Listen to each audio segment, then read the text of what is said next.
بنورنا الدنيا وننشر في الفضاء أملا ونعلي عزم همتنا فمن طلب العلا وصل. الحمد لله رب العالمين والعاقبة للمتقين والصلاة والسلام على سيد الأنبياء والمرسلين سيدنا وحبيبنا وحبيب رب العالمين محمد وعلى آله وأصحابه ومن هدى بهديه إلى يوم الدين.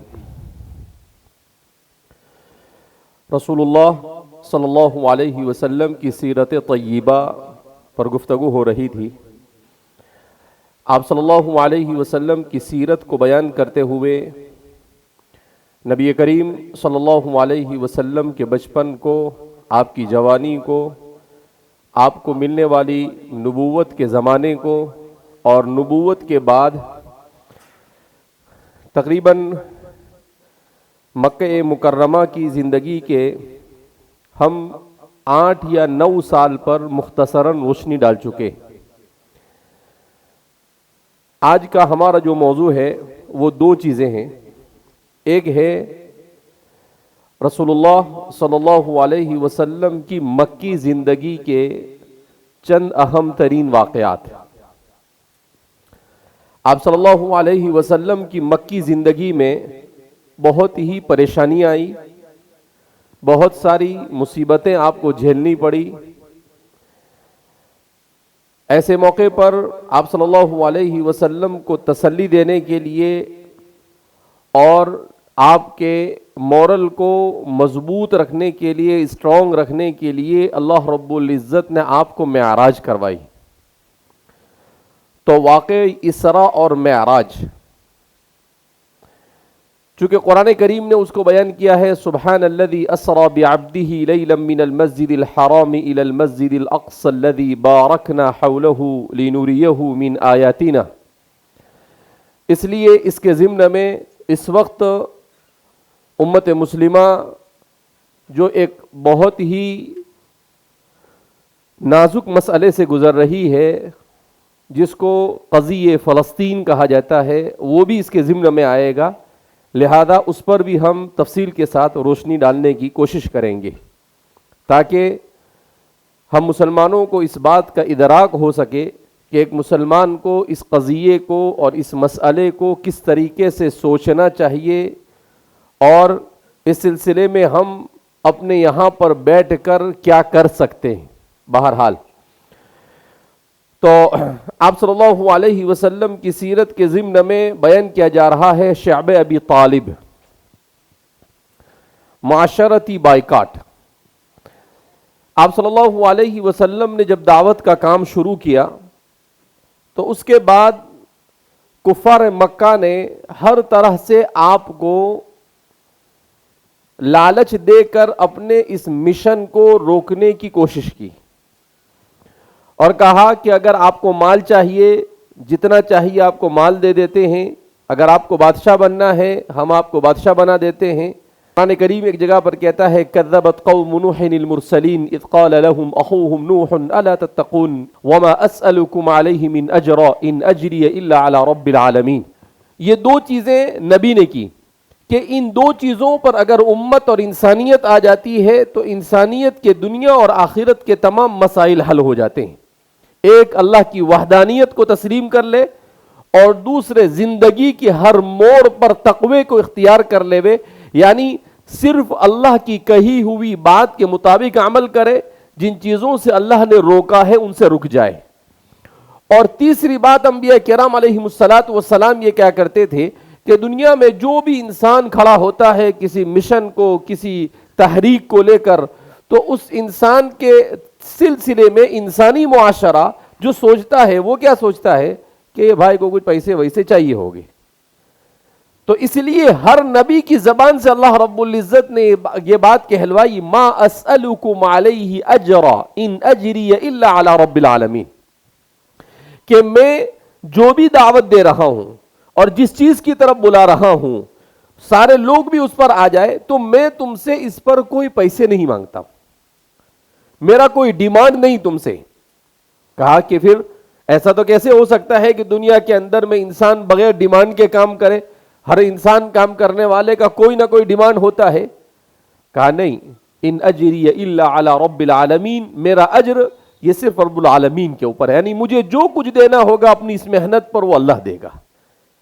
تو اس طرح سے ہر نبی نے یہ بات اپنے اخلاص کو اس کے ذریعے سے بیان کیا، اپنے بے لوث ہونے کو بیان کیا کہ بھئی ہم کو آپ سے کچھ نہیں چاہیے، ہم کو آپ سے صرف یہ چاہیے کہ آپ ایک اچھی زندگی گزارنے پر آ جاؤ، اپنے مقصد حیات کو سمجھ لو، اللہ کو راضی کر لو، اور آپ کی خود اپنی آخرت کو آپ بنا لو۔ اس کے علاوہ نبی نے کبھی کسی چیز کا ڈیمانڈ اپنی قوم سے کیا نہیں۔ بہرحال جب ہر طرح سے یہ لوگ پریشان ہو گئے اور دیکھا کہ محمد عربی صلی اللہ علیہ وسلم بھی کسی صورت کے اندر میں تیار نہیں ہے اپنے مشن کو چھوڑنے میں اور اپنی تحریک کو چھوڑنے کے لیے، تو اب انہوں نے دوسرا حربہ اختیار کیا۔ وہ حربہ کیا تھا؟ انہوں نے پہلے تو قریش سے یہ کہا، قریش نے بنو عبد المطلب سے، بنو عبد المطلب کا مطلب رسول اللہ صلی اللہ علیہ وسلم کے دادا عبد المطلب کی اولاد، تو آپ کے کزن تھے، آپ کے چچا تھے، وہ جتنے بھی آپ کے نیفیو تھے، ان سب لوگوں سے انہوں نے یہ کہا کہ بھئی ایک کام کرو، یہ محمد کو ہمارے حوالے کر دو، علیاذ باللہ، ہم اسے جو کرنا ہو کریں۔ تو بنو عبد المطلب نے کہا نہیں، یہ نہیں ہو سکتا ہے، ہم ان پر ایمان لائے نہ لائے یہ ایک الگ مسئلہ ہے، مگر ہم محمد عربی صلی اللہ علیہ وسلم جیسے شریف اور با اخلاق اور با کردار انسان کو آپ کے حوالے کر دے، اٹ ناٹ پاسبل، یہ تو ممکن ہی نہیں۔ تو انہوں نے کہا کہ اگر یہ لوگ ان کے ساتھ رہتے ہیں تو اس صورت میں مسئلہ تھا ان کے لیے کہ آپ صلی اللہ علیہ وسلم کو کسی قسم کا آپ کو قتل کرنا یا آپ کو کسی قسم کی سزا وہ نہیں دے سکتے تھے، اس لیے کہ پورا خاندان آپ کے ساتھ کھڑا تھا، اور آپ کا خاندان یہ مکہ مکرمہ میں سرداری کی حیثیت رکھتا تھا، وہاں جیسے ہمارے یہاں پر سرپنچ ہوتا ہے اس طرح سے اس کی سرپنچ جیسی حیثیت تھی، لہذا وہ کچھ کر نہیں سکتے تھے۔ تو انہوں نے سب نے مل کر یہ کہا کہ ایک کام کرو، اگر یہ لوگ ان کے خاندان والے بنو عبد المطلب ان کو نہیں چھوڑ رہے ہیں تو ہم ایک کام کرتے ہیں، ان کے ساتھ بائیکاٹ کرتے ہیں۔ یہاں سے اسی واقعے کو بیان کیا جا رہا ہے۔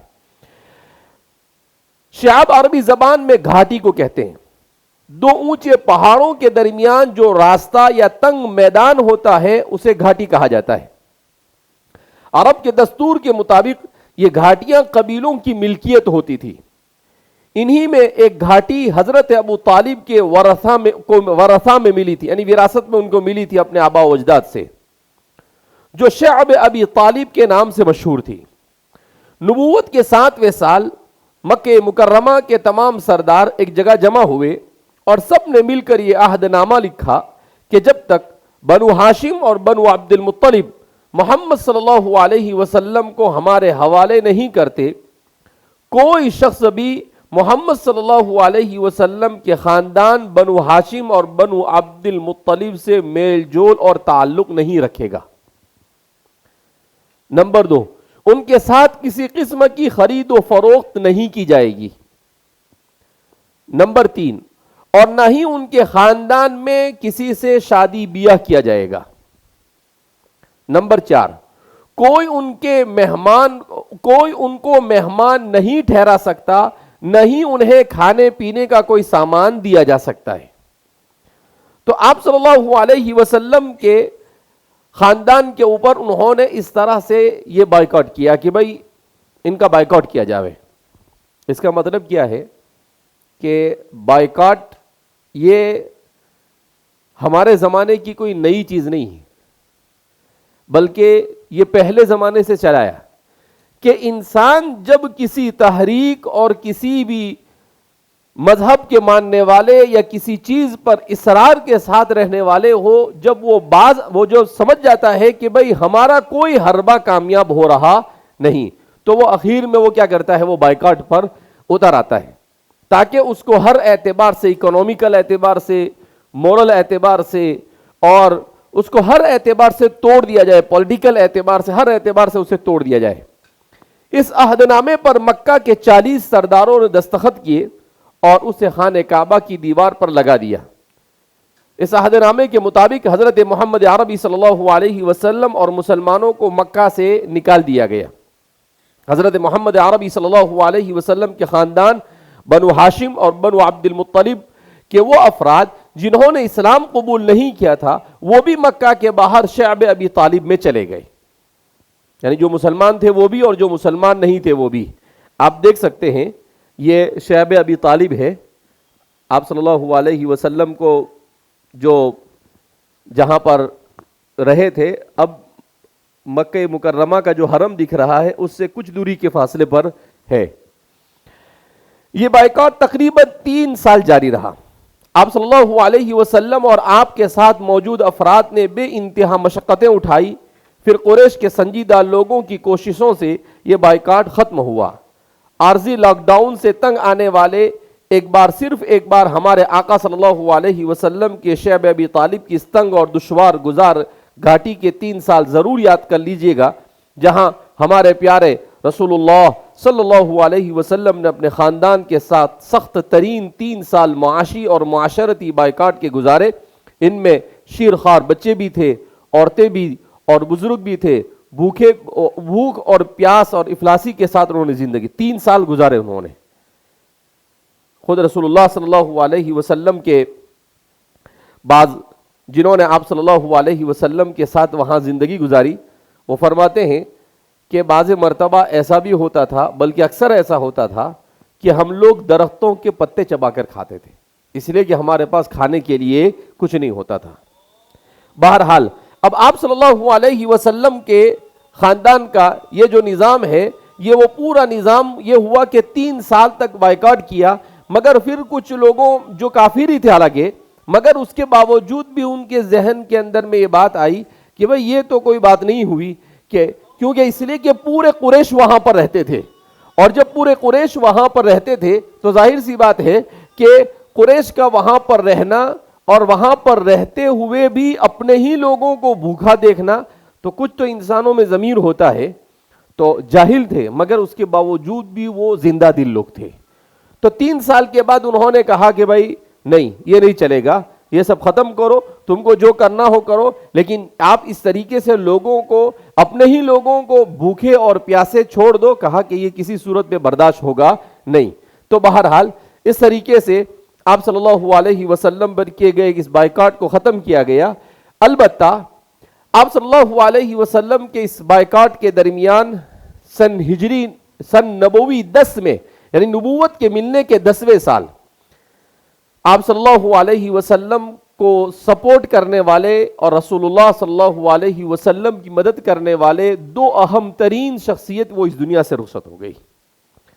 ایک تو ابو طالب کا انتقال ہو گیا، شعب ابی طالب ختم ہو رہا تھا اور اس کی وقت، اور دوسرے حضرت خدیجہ الکبریٰ بھی اس دنیا سے چل بسی۔ اب یہ 2 ہی تھے مکہ مکرمہ میں جو رسول اللہ صلی اللہ علیہ وسلم کا مکمل سپورٹ کرتے تھے، وہ دونوں نہیں رہے۔ اسی وجہ سے ان دونوں کا انتقال ایک ہی سال میں ہوا۔ آپ جانتے ہیں کہ ابو طالب کو رسول اللہ صلی اللہ علیہ وسلم کی تحریک کا پورا ساتھ دیا، مگر وہ ایمان اور اسلام کی نعمت سے مالا مال نہیں ہو سکے۔ آپ نے بہت سمجھایا مگر وہ نہیں سمجھے، یہاں تک کہ جب آپ کی موت کا وقت قریب آیا اس وقت بھی کہا کہ میرے چچا ایک مرتبہ آپ زبان سے لا الہ الا اللہ پڑھ لو، اس کے بعد میں اللہ رب العزت کو منا لوں گا۔ مگر ابو طالب انا وجدنا آباءنا کذالک یفعلون کے اوپر تھے کہ بھئی لوگ یہ کہیں گے کہ مرتے مرتے اپنے بھتیجے کے دین کو قبول کر لیا اور اپنے آباء و اجداد کے دین کو چھوڑ دیا، تو لوگ یہ کہیں گے میں انسان کیسے کیسے نقصان اٹھاتا ہے۔ تو اس لیے انہوں نے کلمہ پڑھنے سے بہرحال کہا کہ بھئی میں اب آخری وقت میں یہ کام نہیں کر سکتا ہوں، اور وہ اس دنیا سے چل بسے۔ اور اسی لیے اللہ کے رسول صلی اللہ علیہ وسلم نے کہا چونکہ انہوں نے بہت سپورٹ کیا، اس لیے اقلہم اخفہم عذابا، عذاب کے اعتبار سے سب سے ہلکا عذاب قیامت کے دن اگر کسی کو ہوگا تو ابو طالب کو ہوگا۔ اب اس سال چونکہ دونوں چل بسے، حضرت خدیجہ بھی یہ بھی، اس وجہ سے اس سال کو عام الحزن کہا جاتا ہے۔ حزن کا معنی آتا ہے سوگ، غم، تکلیف، پریشانی، مصیبت۔ تو غم کے لیے عربی زبان میں حزن، چونکہ حضور کے دو بڑے سپورٹر اس دنیا سے چل بسے، اس لیے آپ صلی اللہ علیہ وسلم کے لیے یہ سال بہت ہی زیادہ غمگین تھا، مگر اللہ رب العزت نے آپ کے لیے اسراء اور معراج کے واقعے کو اس کے فوراً بعد کیا تاکہ آپ صلی اللہ علیہ وسلم کو تسلی دی جا سکے۔ بہرحال اب چونکہ حضور کی اولاد چھوٹی چھوٹی تھی، چھوٹے چھوٹے بچے تھے، تو اور دوسری طرف آپ کو دعوت کا کام کرنا تھا، اس لیے آپ صلی اللہ علیہ وسلم نے ام المؤمنین سیدہ سودا بنت زمعہ رضی اللہ تعالی عنہا سے نکاح کیا۔ حضور صلی اللہ علیہ وسلم کی پہلی زوجہ ام المؤمنین ماں خدیجہ الکبریٰ رضی اللہ تعالی عنہا کے وصال کے بعد جس خوش نصیب عورت کو سرکار کی زوجیت میں آنے کا شرف حاصل ہوا وہ ام المؤمنین سیدہ سودا بنت زمعہ رضی اللہ تعالی عنہا ہے۔ ابتدائی اسلام ہی میں سیدہ سودا بنت زمعہ رضی اللہ تعالی عنہا نے اسلام قبول کر لیا تھا، اور آپ کے شوہر حضرت سکران بھی قدیم الاسلام تھے۔ حضرت سودا بنت زمعہ بھی اپنے شوہر کے ساتھ حبشہ کی طرف ہجرت کر چلی گئی تھی۔ اس کے بعد حضرت سودا اپنے شوہر کے ساتھ مکہ واپس تشریف لے آئی۔ حضرت سکران کی طبیعت خراب ہوئی اور کچھ دنوں کے بعد ان کا انتقال ہو گیا۔ حضرت سکران کے انتقال کے بعد حضرت سودا رضی اللہ تعالی عنہ بہت زیادہ غمگین ہو گئی اور ان کی جدائی میں بہت رویا کرتی تھی۔ آپ کی سہیلیاں آپ کے پاس آپ کو تسلی دیا کرتی تھی، اور دوسری طرف نبی کریم صلی اللہ علیہ وسلم اپنی جانثار زوجہ سیدہ خدیجہ الکبریٰ رضی اللہ تعالیٰ عنہ کی وفات پر پریشان تھے۔ کسی تحریک سے وابستہ قیادت کو گھریلو ذہنی سکون کی کتنی ضرورت ہوتی ہے یہ سوائے اس کے اور کوئی نہیں جان سکتا۔ نبی کریم صلی اللہ علیہ وسلم تو دنیا کی سب سے بڑی عالمگیر دینی، سماجی، معاشرتی اور انسانی تحریک کی تنہا قیادت فرما رہے تھے، اور کفار مکہ کی اذیتوں کو حوصلہ مندی اور صبر و تحمل سے برداشت کر رہے تھے۔ ایسے حالات میں تسلیاں دینے اور دکھ بانٹنے والی اہلیہ کی وفات، گھر میں اکیلی بچیوں کی تربیت اور دیکھ بھال، اور سب سے بڑھ کر خدا کے دین کو ساری دنیا میں پھیلانے کی منظم منصوبہ بندی اور پیش رفت، یہ سب مسائل اس بات کے متقاضی تھے کہ آپ کی ذہنی یکسوئی اور اپنے مشن کی تکمیل کے لیے ایسی رفیق حیات آپ صلی اللہ علیہ وسلم انتخاب کرے جو بچوں کی پرورش کرے، آپ سے دکھ درد بانٹنا اور اسلام کی عالمگیر محنت میں دست بازو بن سکے۔ لہذا آپ صلی اللہ علیہ وسلم کا حضرت سودا سے نکاح طے ہوا۔ چنانچہ ان حالات کے پیش نظر حضرت عثمان بن مظعون رضی اللہ تعالیٰ عنہ کی اہلیہ سیدہ خولہ بنت حکیم رضی اللہ تعالیٰ عنہ نے عرض کیا کہ یا رسول اللہ، کیا میں آپ کے لیے کہیں نکاح کا پیغام دے دوں؟ آپ صلی اللہ علیہ وسلم نے فرمایا اگر وہ رضامند ہے تو مجھے رشتہ منظور ہے۔ زمعہ بن قیس نے سیدہ سودا رضی اللہ تعالیٰ عنہ سے نکاح کی اجازت طلب کی اور کہا اے میری لگتے جگر خولہ بنت حکیم، مجھ سے کہتی ہے کہ محمد بن عبداللہ بن عبد المطلب نے تجھے نکاح کا پیغام بھیجا ہے، کیا تو اس کے لیے راضی ہے؟ دیکھ بیٹی، میرے نزدیک تو وہ نہایت عزت دار گھرانہ ہے، اگر تو بھی راضی ہو تو میں اس معاملے کو پکا کر دوں۔ سیدہ سودا بنت زمعہ رضی اللہ تعالیٰ عنہ نے اپنے والد کو جواب دیا کہ جی ابو جان، میری رائے بھی یہی ہے۔ چنانچہ رسول اللہ صلی اللہ علیہ وسلم ان کے یہاں تشریف لے گئے اور حضرت سودا رضی اللہ تعالیٰ عنہ کے والد زمعہ بن قیس نے آپ کا نکاح پڑھایا اور 400 درہم حق مہر مقرر ہوا۔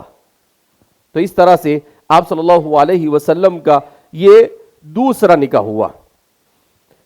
اب چونکہ رسول اللہ صلی اللہ علیہ وسلم اب تک کے صرف مکہ مکرمہ والوں کو دعوت دے رہے تھے، لہذا آپ صلی اللہ علیہ وسلم کا حکم ہوا کہ آپ صرف مکہ کے لیے نبی بنا کر نہیں بھیجے گئے، آپ کو تو اپنا پیغام پوری دنیا کے انسانوں تک پہنچانا ہے۔ تو آپ صلی اللہ علیہ وسلم نے سب سے پہلے آپ کے پڑوس میں سب سے قریب جو علاقہ تھا وہ طائف کا علاقہ تھا۔ 10 سال مکہ میں دین حق کی دعوت دینے کے باوجود بے جا مخالفت اور قریش کی ستم ظریفیاں حضرت سیدنا محمد عربی صلی اللہ علیہ وسلم اور مسلمانوں کی راہ میں بدستور حائل تھی۔ اس کی تبلیغ کے لیے آپ صلی اللہ علیہ وسلم کی نظر انتخاب طائف پر پڑی اور اہل طائف کے کانوں تک توحید کی آواز پہنچانے کے لیے آپ نے بعثت کے 10ویں سال حضرت زید بن حارثہ رضی اللہ تعالی عنہ کو ساتھ لے کر طائف کا سفر کیا۔ طائف مکہ سے تقریباً 40 میل کے فاصلے پر، 40 میل کا مطلب تقریباً 77.5 کلومیٹر یا 80 کلومیٹر ہوتا ہے کے فاصلے پر خوبصورت وادی ہے، زرخیز باغات اور پہاڑوں سے مزین علاقہ ہے۔ مکہ کے سرداروں نے یہاں کوٹھیاں بنا رکھی تھی۔ قبیلہ ثقیف یہاں پر آباد تھا۔ یہ عرب کا طاقتور قبیلہ تھا۔ قریش کی اس قبیلے سے رشتہ داریاں بھی تھی۔ یہاں 3 بھائی عبد یلیل، مسعود اور حبیب اس قبیلے کے سردار تھے۔ ان کے سامنے اپنے آنے کا مقصد واضح فرمایا، لیکن ان بدقسمتوں کی بدنصیبی تو دیکھیے کہ انہوں نے آپ کی دعوت کو نہ صرف ٹھکرایا بلکہ نہایت گستاخانہ رویہ اپناتے ہوئے آپ کا مذاق اڑایا۔ اس کے بعد ان حرمہ نصیبوں نے طائف کے اوباشوں اور آوارہ گردوں کو آپ صلی اللہ علیہ وسلم کے پیچھے لگا دیا۔ کوئی تالی بجاتا، کوئی سیٹی بجاتا، کوئی جملے کستا، کوئی ہلڑ بازی کرتا، شور مچاتا، ہربونگ کرتا اور اودم مچاتے ہوئے آپ کو طائف کی گلیوں میں لے آئے۔ یہاں دونوں طرف لوگ صف بنائے پتھر ہاتھوں میں لیے کھڑے تھے۔ جب آپ کا گزر وہاں سے ہوا تو انہوں نے آپ صلی اللہ علیہ وسلم کو پتھر سے مارنا شروع کیا۔ سر مبارک سے لے کر پاؤں مبارک بلکہ نعلین مبارک تک آپ کی لہو لہان ہو گئی۔ پنڈلیوں اور گھٹنوں پر گہرے زخم آئے۔ بدن مبارک سے خون مبارک بہتا بہتا قدموں تک پہنچا۔ قدموں سے رشتہ ہوا نعلین مبارک کے تک پہنچ گیا۔ نعلین اور قدمین آپس میں خون کی وجہ سے چمٹ گئے۔ اتنا خون آپ صلی اللہ علیہ وسلم کو بہا کہ آپ کے جوتیوں کے اندر میں اور آپ کی نعلین شریفین کے اندر بھی خون، اور جس کی وجہ سے آپ کا پاؤں اس میں چپک گیا۔ حضرت زید بن حارثہ رضی اللہ تعالیٰ عنہ آپ صلی اللہ علیہ وسلم کو بچانے کے لیے کبھی آگے آتے، کبھی دائیں، کبھی بائیں اور کبھی پیچھے۔ ان کا بھی سر لہولہان ہو گیا۔ جب آپ صلی اللہ علیہ وسلم بے ہوش ہو کر گر پڑے تو حضرت زید بن حارثہ رضی اللہ تعالیٰ عنہ نے آپ کو اٹھایا۔ قریب ہی کچھ پانی تھا، وہاں لے گئے تاکہ خون کے دھبے دھوئے۔ کچھ دیر وہاں پر آرام کرے۔ جب کچھ طبیعت سنبھلی تو قریب میں ایک باغ تھا اور انگور کے سایہ دار بیل کے نیچے تھوڑی دیر لیٹ گئے اور معبود برحق کی بارگاہ میں عابد حق پرست بن کر مناجات اور دعا میں مشغول ہو گئے۔ آپ صلی اللہ علیہ وسلم کے سود و گداز، تڑپ اور درد اور زخموں کی تیز سے نالہ فریاد میں وہ تاثیر پیدا کی جس سے عرش بری تک کانپ اٹھا۔ آپ صلی اللہ علیہ وسلم کو بہت تکلیف ہوئی کہ بھئی ان کو ہم دنیا اور آخرت بنانے کا کیا پیغام لے کر آئے اور انہوں نے ہمارے ساتھ یہ سلوک کیا، آپ نے سوچا بھی نہیں تھا۔ اس موقع پر آپ صلی اللہ علیہ وسلم نے بارگاہ عزدی میں دعا کی، اے اللہ، میں تجھی سے اپنی بے بسی کا شکوہ کرتا ہوں۔ یہ مجھے رسوا کرنا چاہتے ہیں، اس کو شکوہ بھی تجھی سے کرتا ہوں۔ اے سارے مہربانوں سے زیادہ مہربان، اے میرے پروردگار، آپ مجھے کن کے حوالے کر رہے ہیں؟ جو مجھ سے نفرت کرتے ہیں، جو مجھ سے منہ چڑھا کر بات کرتے ہیں۔ اے اللہ، اگر تو مجھ سے ناراض نہیں اور اگر مجھ پر تیرا عتاب اور تیری سزا اور تیری ناراضگی نہیں تو مجھے کسی بھی بات کی ذرہ برابر کوئی پرواہ نہیں۔ خداوند، تیری عافیت کا دامن بہت وسیع ہے۔ اے اللہ، میں پناہ مانگتا ہوں اس سے کہ مجھ پر تیرا غضب نازل ہو یا تیرا عتاب اور تیرا عذاب نازل ہو۔ تجھ ہی کو منانا ہے اور اس وقت تک منانا ہے جب تک کہ تو راضی نہ ہو جائے۔ اس کو کہتے ہیں ایمان، کہ رسول اللہ صلی اللہ علیہ وسلم نے ایسا نہیں کہا کہ یہ سب میرے ساتھ کیا ہو رہا ہے، میں نبی ہوں، میں پوری مخلوق میں سب سے افضل ہوں پھر بھی میرے ساتھ نہیں۔ یہ تو دنیا ہے، اس دنیا میں ہر اچھا مشن لے کر کھڑے ہونے والے کو اس طرح کے حالات سے گزرنا ہے اور ان حالات کا مقابلہ کرنا اور اس کو صبر اور آزمائش کے ساتھ اس کو جھیلنا ہے۔ آپ صلی اللہ علیہ وسلم دعا سے اٹھے، اوپر نظر اٹھائی تو جبریل امین جلوہ افروز تھے۔ انہوں نے عرض کیا، یا رسول اللہ، اللہ تعالیٰ نے سن لیا، دیکھ لیا، آپ نے جو کچھ فرمایا انہوں نے جیسا سلوک کیا سب کا سب دیکھ اور سن لیا. یہ میرے ساتھ ملک الجبال پہاڑوں کی نگرانی پر مقرر فرشتہ ہے, آپ حکم دیجئے یہ تعمیل کریں گے. ملک الجبال نے عرض کیا, یعنی پہاڑوں پر جو ذمہ دار ہے فرشتہ, اس نے عرض کیا مجھے اللہ تعالیٰ نے بھیجا ہے, آپ جو چاہے حکم کریں میں تعمیل کروں گا. آپ حکم دیں مکہ کے دونوں طرف کے پہاڑوں کو ملا کر ان تمام بے ادب اور گستاخوں کو پیس ڈالوں. آپ صلی اللہ علیہ وسلم نے فرشتوں کو جواب دیا, ارجو ان یخرج اللہ من اصلابہم من یعبد اللہ ولا یشرک بہ شیئا. اس کو کہتے ہیں رحمت للعالمین. قربان جائیے, رسول اللہ صلی اللہ علیہ وسلم نے, حالانکہ آپ انتقام اور بدلہ لے سکتے تھے, صرف انتقام اور بدلہ نہیں تھا, آپ کے ساتھ اتنی زیادتی کی گئی تھی کہ آپ اس فرشتے کو کہہ دیتے تھے کہ ان دونوں پہاڑوں کے درمیان ان کو پیس کر رکھ دو, تو ایک اشارے میں ان کو پیس کر رکھ دیا جاتا. مگر قرآن کریم نے کیا کہا آپ کو, وما ارسلناک الا رحمتا للعالمین, کہ ہم نے آپ کو رحمت للعالمین بنا کر بھیجا. اس واقعے میں آپ نے عملی طور پر, پریکٹیکلی طور پر اپنے رحمت للعالمین ہونے کا ثبوت فراہم کیا. آپ صلی اللہ علیہ وسلم نے کیا عجیب جملہ ان کو کہا ارجو ان یخرج اللہ من اصلابہم من یعبد اللہ ولا یشرک بہ شیئا. مجھے امید ہے کہ اللہ ان کی نسلوں میں ایسے لوگوں کو پیدا کرے گا جو ایک اللہ کی عبادت کریں گے اور اللہ کے ساتھ کسی کو شریک نہیں ٹھہرائیں گے. کہا ٹھیک ہے, یہ نہیں مسلمان ہوئے, ان کے اولاد مسلمان ہو جائے. اگر یہ بدنصیب ایمان نہیں لائے تو کیا ہوا, میں ان کے آنے والی نسل سے ہرگز نا امید نہیں ہوں.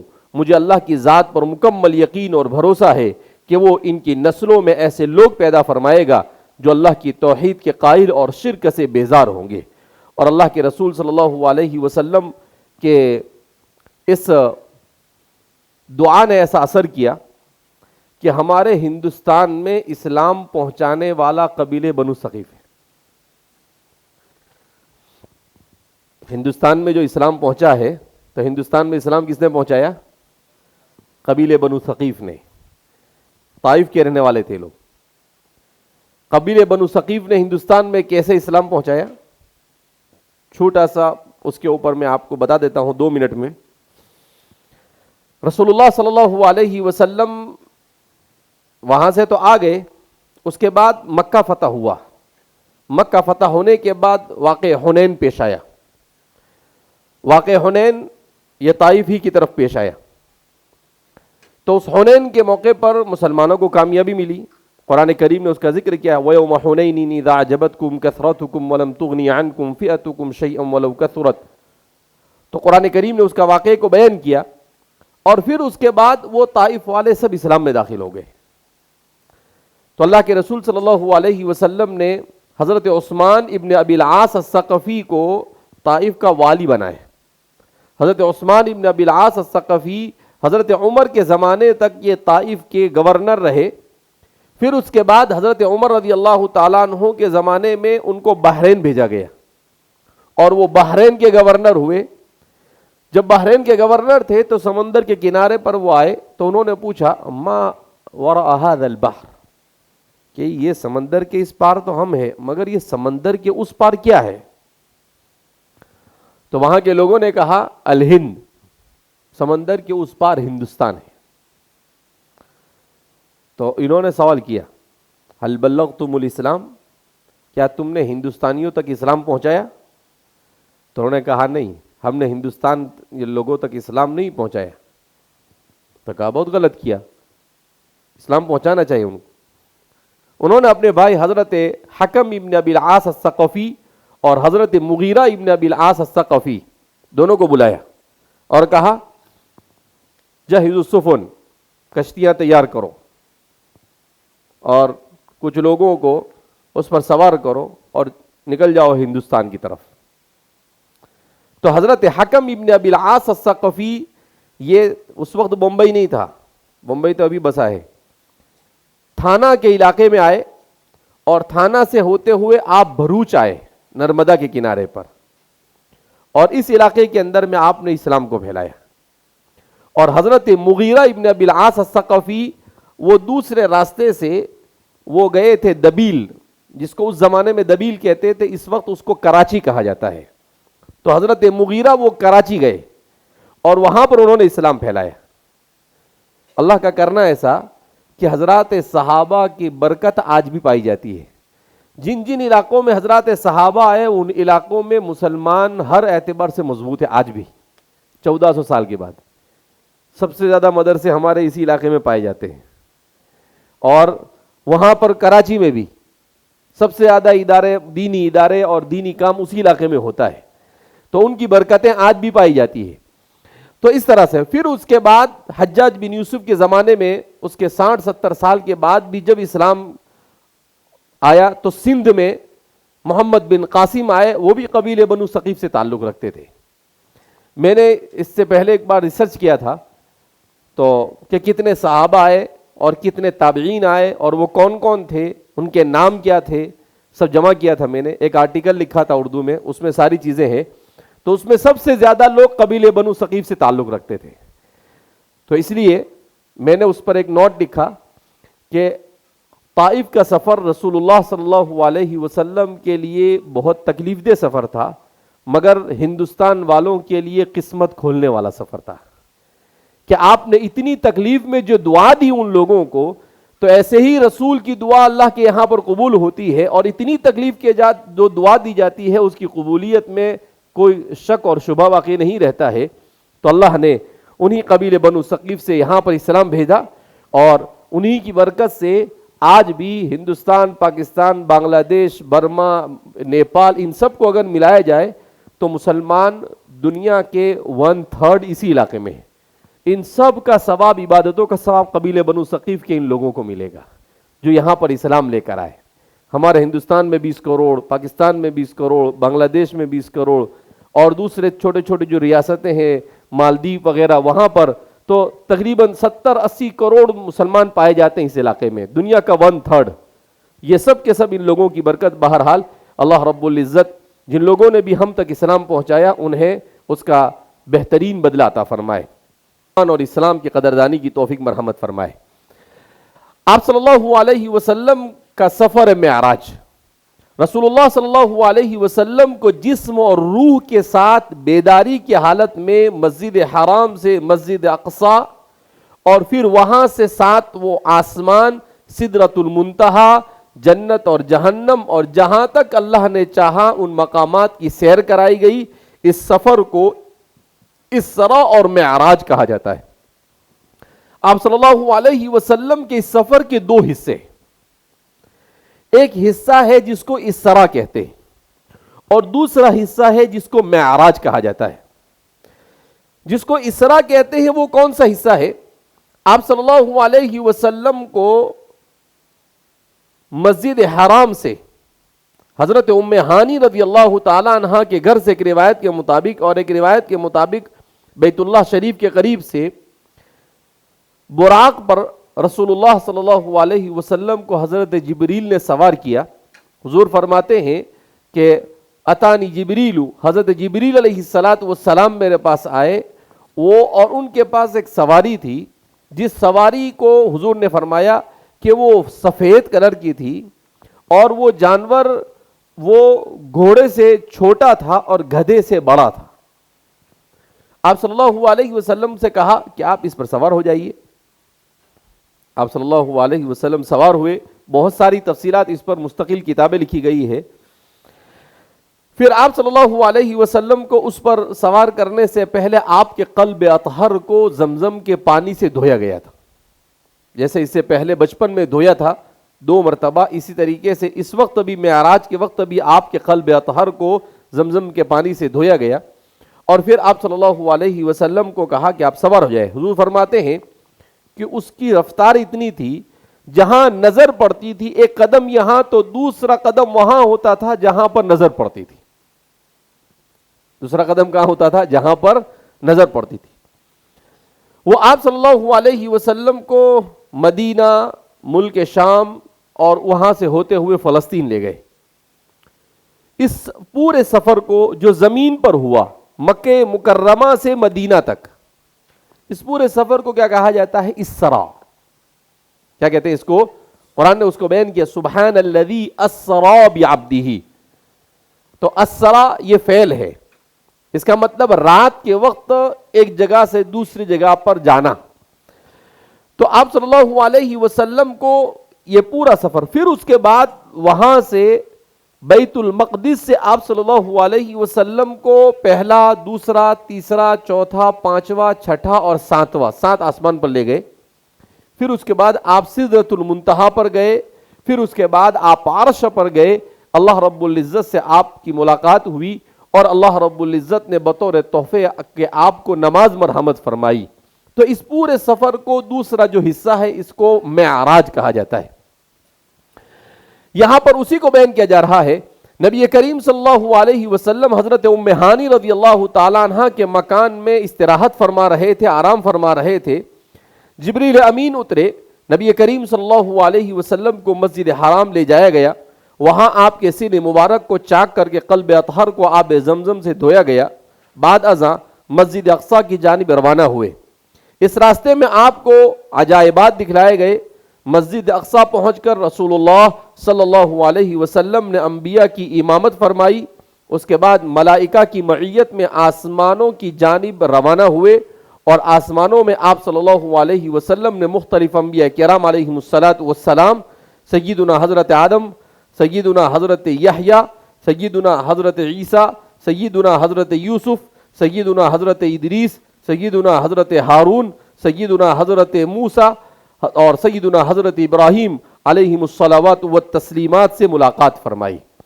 آپ صلی اللہ علیہ وسلم جب اسرا کے لیے نکلے تو آپ نے بہت ساری تفصیلات بتلائی. مدینہ پہنچے تو حضور سے کہا گیا اتریے، 2 رکعت نماز پڑھیے، یہ آپ کا دار الہجرہ ہوگا اور یہاں پر آپ تشریف لائیں گے. پھر اس کے بعد آپ صلی اللہ علیہ وسلم کو ایک اور جگہ پر پہنچے، وہاں پر بھی نماز کے لیے کہا گیا. پھر ایک جگہ پر حضور نے خوشبو محسوس کی. حضور نے کہا یہ خوشبو کیسی آ رہی ہے؟ تو کہا کہ ماشطۃ فرعون، فرعون کی بیٹی کے سر میں کنگا کرنے والی ایک عورت تھی، اس کے ہاتھ سے کنگا گر گیا تو اس نے اللہ کا نام لیا. تو فرعون کی بیٹی نے کہا کہ بھئی میرا باپ ہے اللہ، تو اور کون سے اللہ کو بلا؟ تو کہا کہ نہیں، تیرا باپ کہاں سے اللہ ہوا؟ اللہ تو آسمانوں پر ہے اور وہ پورے دنیا کے نظام کو پالنے والا اور چلانے والا ہے. تو کہا کہ اگر تو میرے باپ کو اگر رب نہیں مانتی ہے تو میرے باپ سے میں کہہ دوں گی. تو اس نے کہہ دیا. اور پھر اس کے بعد فرعون نے اس کو بلایا، اس کے لیے تیل کو گرم کیا، کھولایا، اور اس کے پاس 2 بچے تھے. پہلے بڑا بچہ تھا، اس کو تیل میں ڈال دیا کھولتے ہوئے اور کہا کہ تم ایسا کہو کہ میں اگر نہیں مانتے ہو تو اس کو ڈال دیا جائے. اس کو ڈال دیا. پھر اس کے بعد دوسرا بچہ اس کے پاس تھا، اس کہا کہ شیرخوار دودھ پیتا ہوا بچہ، اس کو بھی ڈال دو. تو اس ماں کے دل میں آیا کہ چھوٹا سا بچہ بیچارہ میری وجہ سے سزا پائے گا، تو وہ تھوڑا سا دگمگانے لگی. تو اللہ نے اس بچے کو بولنے کی طاقت دی، روایت میں آتا ہے. تو اس بچے نے کہا کہ میری ماں، تم میرے اور تیری جان کی فکر مت کر، میرے اور تیرے لیے ایمان اور اسلام سب سے بڑی نعمت ہے. تو پھر اس ماں کو سکون آ گیا. اس بچے کو بھی اس کی نظر کے سامنے تیل کی نظر کر دیا گیا اور پھر اس عورت کو بھی اسی میں پھینک دیا گیا اور وہ بیچاری شہید ہو گئے اپنے بچوں سمیت. اللہ رب العزت نے ایسا شرف عطا فرمایا کہ ایک ادنا سی خادم، سر میں کنگا کرنے والی، اللہ کے رسول صلی اللہ علیہ وسلم اپنے سفر اسراء میں اس کی قبر سے خوشبو کو محسوس فرما رہے ہیں. اللہ اکبر. اس کو کہتے ہیں کہ ایمان اور اسلام کے خاطر جب انسان اپنی قربانیاں دیتا ہے تو اللہ کے یہاں پر اس کو کتنا اونچا مقام عطا فرماتے ہیں. تو اس طرح سے یہ پورے بہت تفصیل کے ساتھ کبھی کسی موقع پر اسراء اور معراج کو انشاءاللہ ہم جاننے کی کوشش کریں گے، چونکہ ابھی ہمارے پیش نظر دوسری سیرت کے دوسرے موضوعات کو بیان کرنا ہے. تو آپ صلی اللہ علیہ وسلم اسراء کو مکمل کر اب بیت المقدس پہنچے.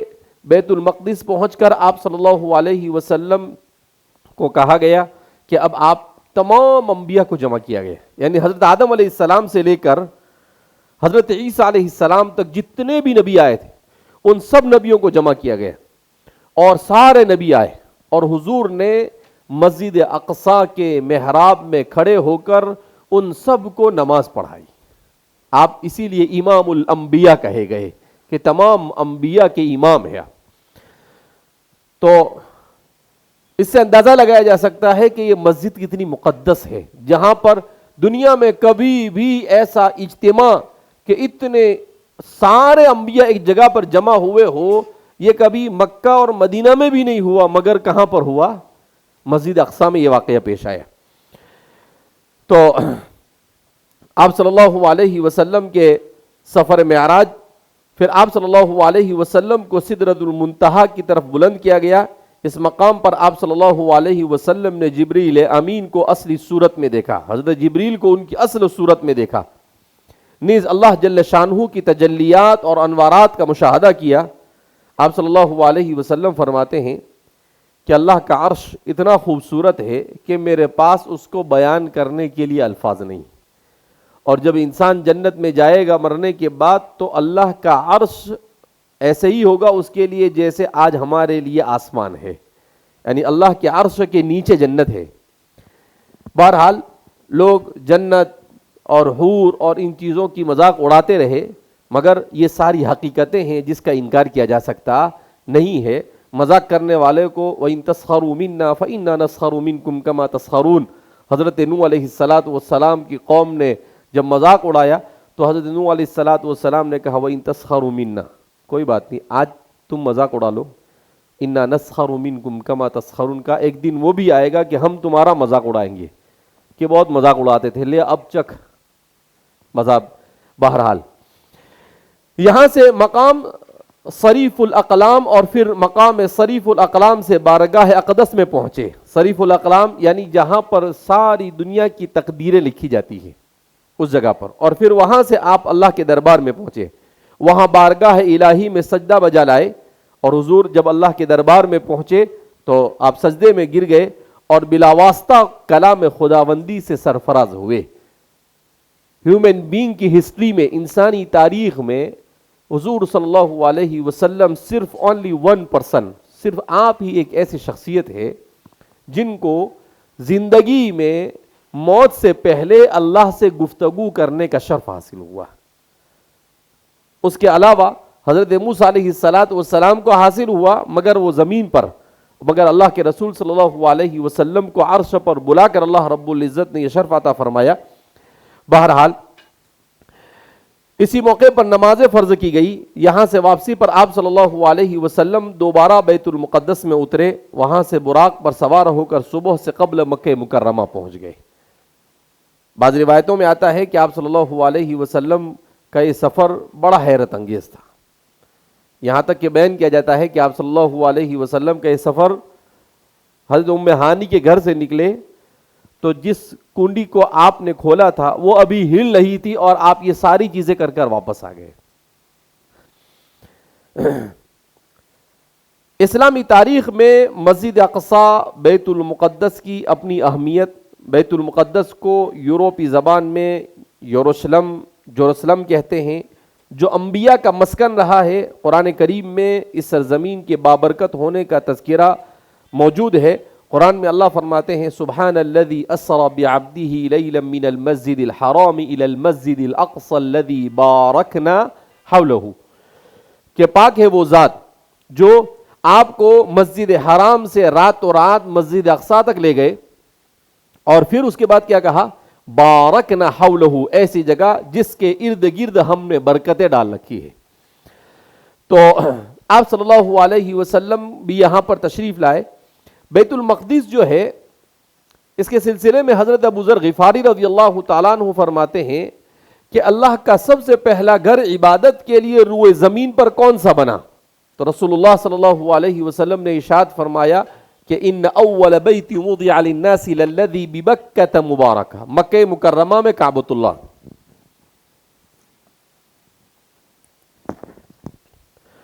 اور پھر اس کے بعد کہا کہ دوسرا گھر، تو کہا کہ اللہ کا دوسرا گھر یہ بیت المقدس. اللہ کا دوسرا گھر کیا ہے؟ بیت المقدس. صحابہ بھی صحابہ ہوتے تھے. حضرت ابو ذر نے پوچھا کم بینہما، ان دونوں کے درمیان کتنا فاصلہ تھا؟ تو حضور نے فرمایا 40 سال کا. تو بیت المقدس جو ہے یہ عبادت کے لیے، اللہ کی عبادت کے لیے روئے زمین پر دوسرا بنایا جانے والا اللہ کا گھر ہے۔ اس کے سلسلے میں دو روایتیں، ایک روایت یہ ہے کہ حضرت آدم علیہ السلام نے سب سے پہلے کعبۃ اللہ کو بھی بنایا، اور حضرت آدم ہی نے 40 سال کے بعد بیت المقدس کو بھی بنایا۔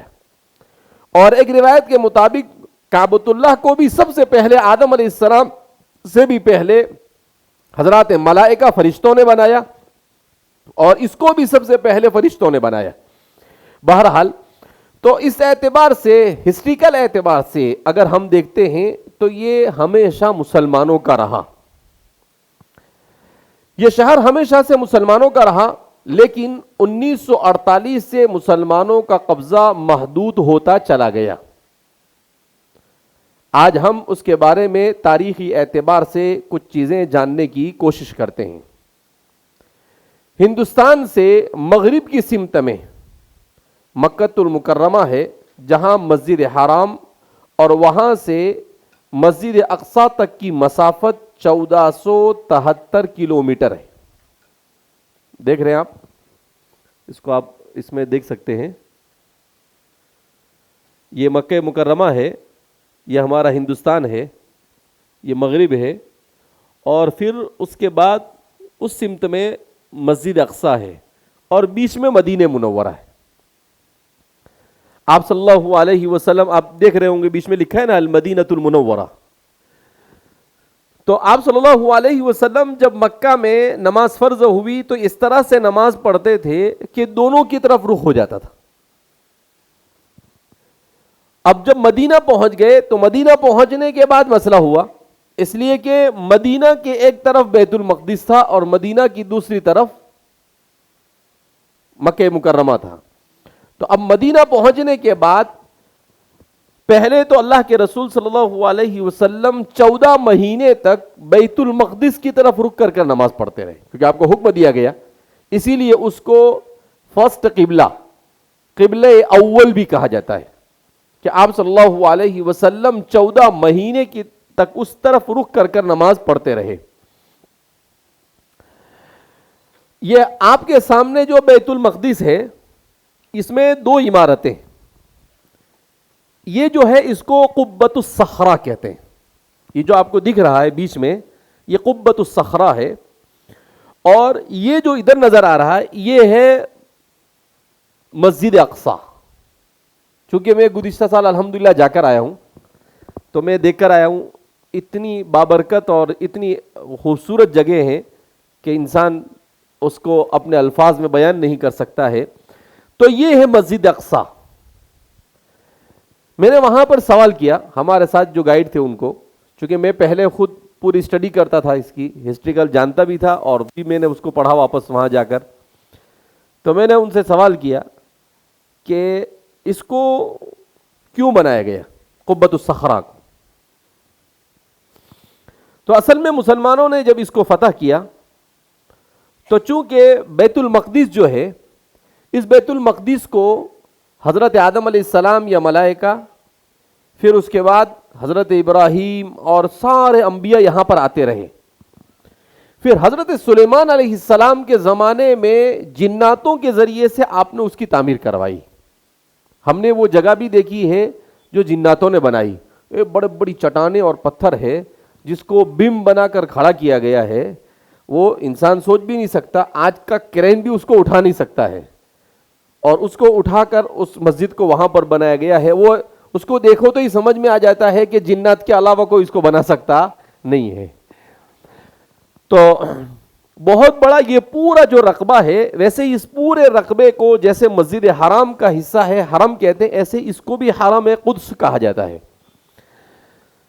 تو اس کے بعد حضرت سلیمان علیہ السلام نے ہی اس کو بنایا، لیکن یہودی اور صہیونی جو ہے اس زمانے کے سب سے بدترین قوم، قرآن کریم جس کا کہتا ہے لعنت اللہ علیہم والملائکۃ والناس اجمعین، ملعون قوم ہے۔ تو یہ کیا کہتے ہیں کہ حضرت سلیمان علیہ السلام کا ہیکل سلیمانی تھا یہاں پر، ٹیمپل آف سلیمان کہتے ہیں اس کو، کہا کہ وہ مسلمانوں نے توڑ دیا اور وہاں مسجد اقصیٰ بنائی، اور پھر یہ دنیا میں جتنے بھی باطل مذاہب ہوتے ہیں ان کے پاس کوئی ہسٹریکل اور کوئی ریکارڈ نہیں ہوتا ہے، خالی ٹھوکم ٹھاکی ہوتا ہے.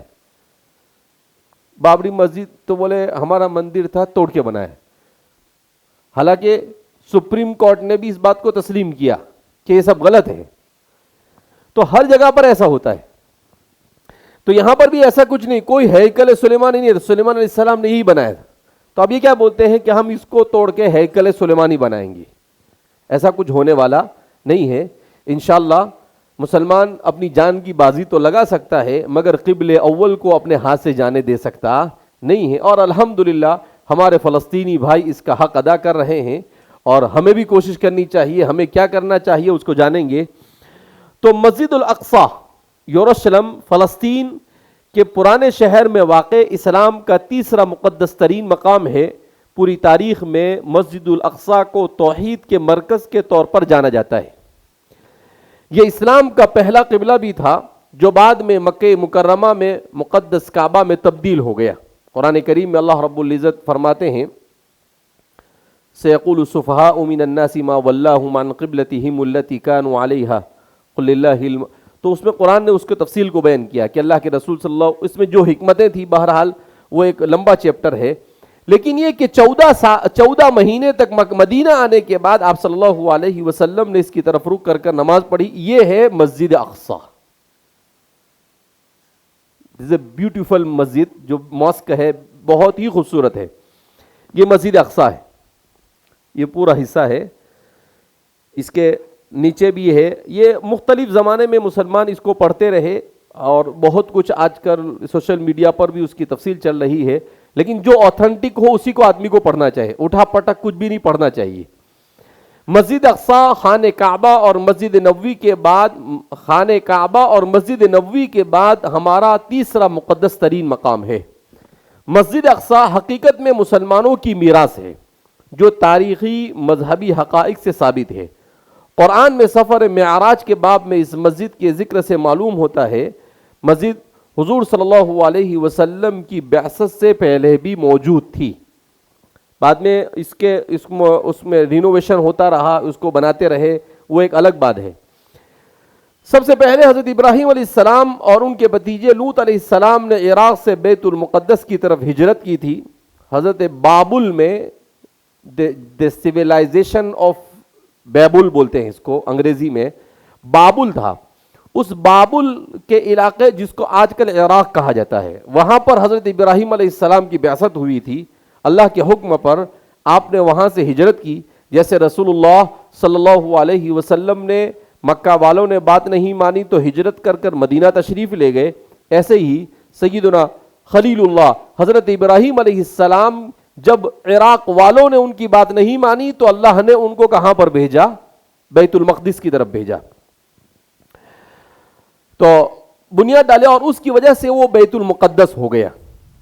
کچھ روایت ایسی بھی ہے کہ ابتدا میں مسجد اقصی حضرت آدم علیہ السلام نے تعمیر کروائی, جیسا کہ میں نے کہا.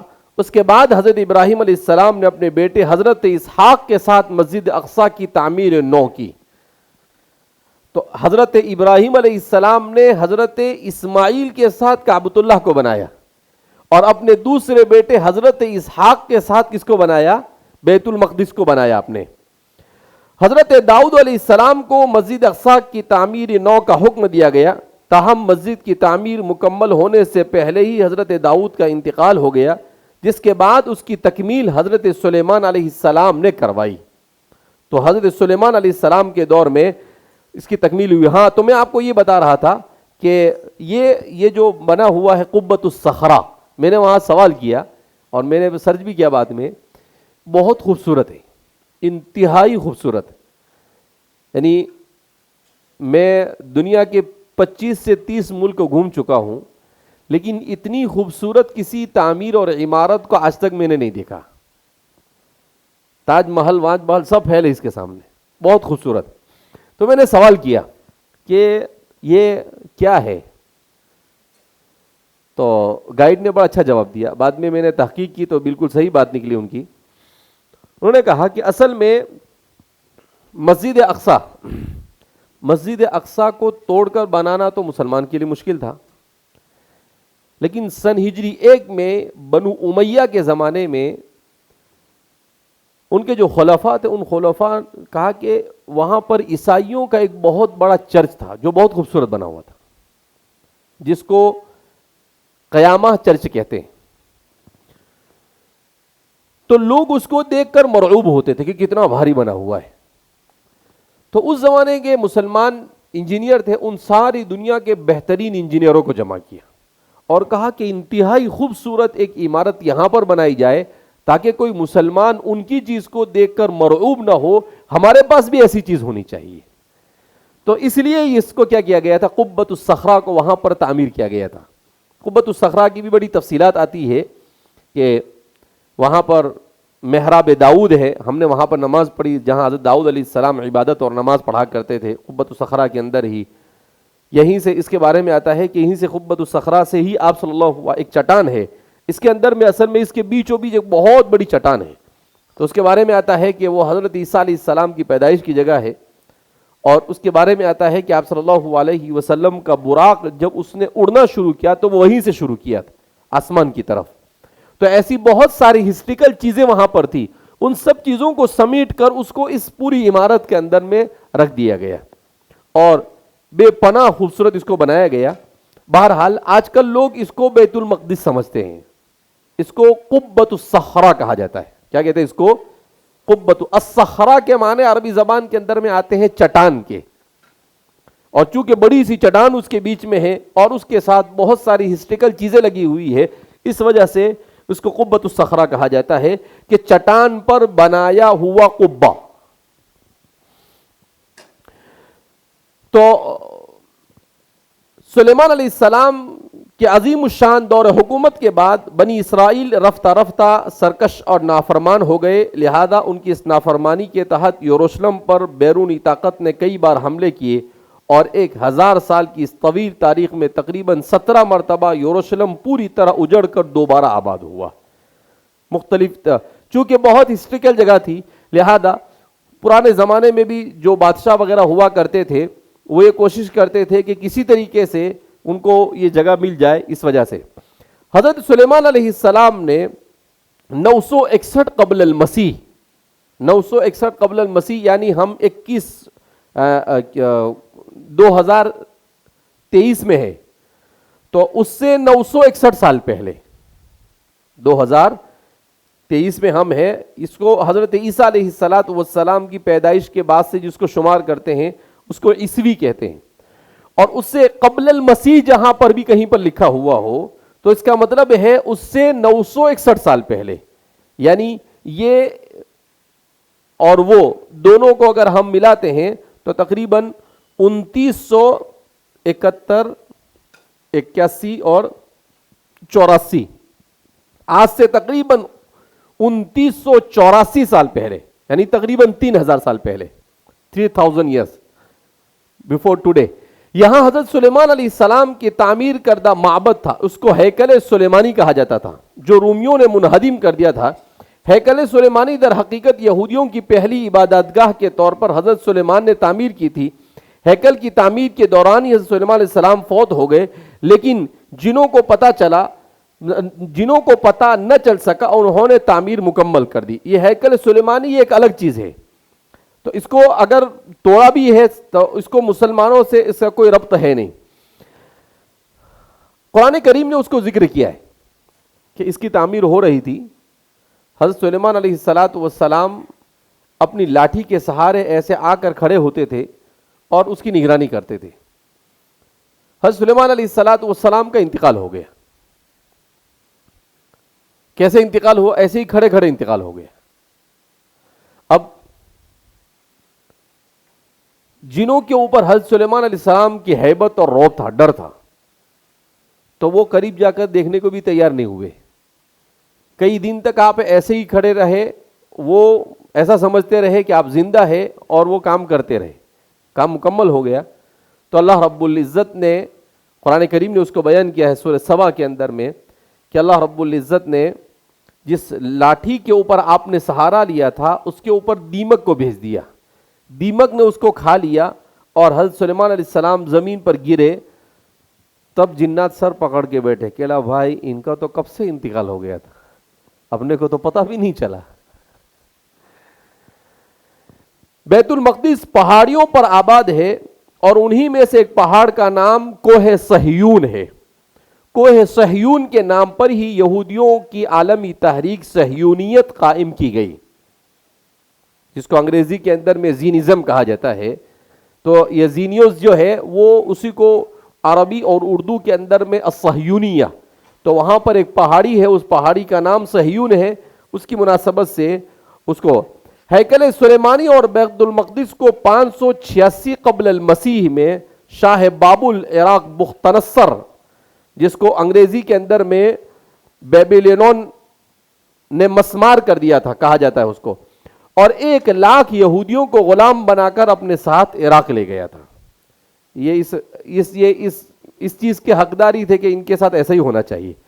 بختنصر کے بعد 539 قبل المسیح میں شہنشاہ فارس سائرس نے بابل فتح کر کے بنی اسرائیل کو فلسطین واپس جانے کی اجازت دے دی۔ فارس کے بادشاہ نے ان کا سپورٹ کیا۔ پھر حضرت عیسیٰ علیہ السلام کی پیدائش ہوئی اور ان پر آسمانی کتاب انجیل نازل ہوئی اور نئی رسالت ملی، نیا دین ملا۔ انہوں نے عیسائیت کی تبلیغ شروع کر دی، رفتہ رفتہ وہ قبول ہونے لگے۔ جو یہودیوں کے خلاف ہو رہا تھا، انہوں نے دشمنی میں حضرت عیسیٰ علیہ السلام کو صلیب پر چڑھا کر قتل کرنے کی کوشش کی۔ اسی وجہ سے عیسائیوں کو صلیبی کہا جاتا ہے۔ حضرت عیسیٰ علیہ السلام کو وہ قتل نہیں کر سکے، قتل کرنے کی کوشش کی۔ قرآن میں اللہ فرماتے ہیں وَمَا قَتَلُوهُ وَمَا صَلَبُوهُ وَلَكِنْ شُبِّهَ لَهُمْ، کہ یہودیوں نے آپ کو مارنے کی کوشش کی، مگر قرآن کہتا ہے مَا قَتَلُوهُ، وہ انہیں قتل نہیں کر سکے، وَمَا صَلَبُوهُ، اور وہ انہیں سولی پر بھی لٹکا سکے نہیں، وَلَكِنْ شُبِّهَ لَهُمْ، مگر معاملے کے سلسلے میں ان کو کنفیوژن کا شکار کر دیا گیا۔ ان کا اوپر کیا ہوا، یہ حضرت عیسیٰ علیہ السلام پر جھوٹے مقدمات لگا دیے، ان کے اوپر کچھ بلیم کیے اور عدالت نے آپ کو قتل کا حکم دیا۔ تو یہودی آپ کو پکڑنے کے لیے آئے۔ جب یہودی آپ کو پکڑنے کے لیے آئے تو اس سلسلے میں 2 روایت ملتی ہے۔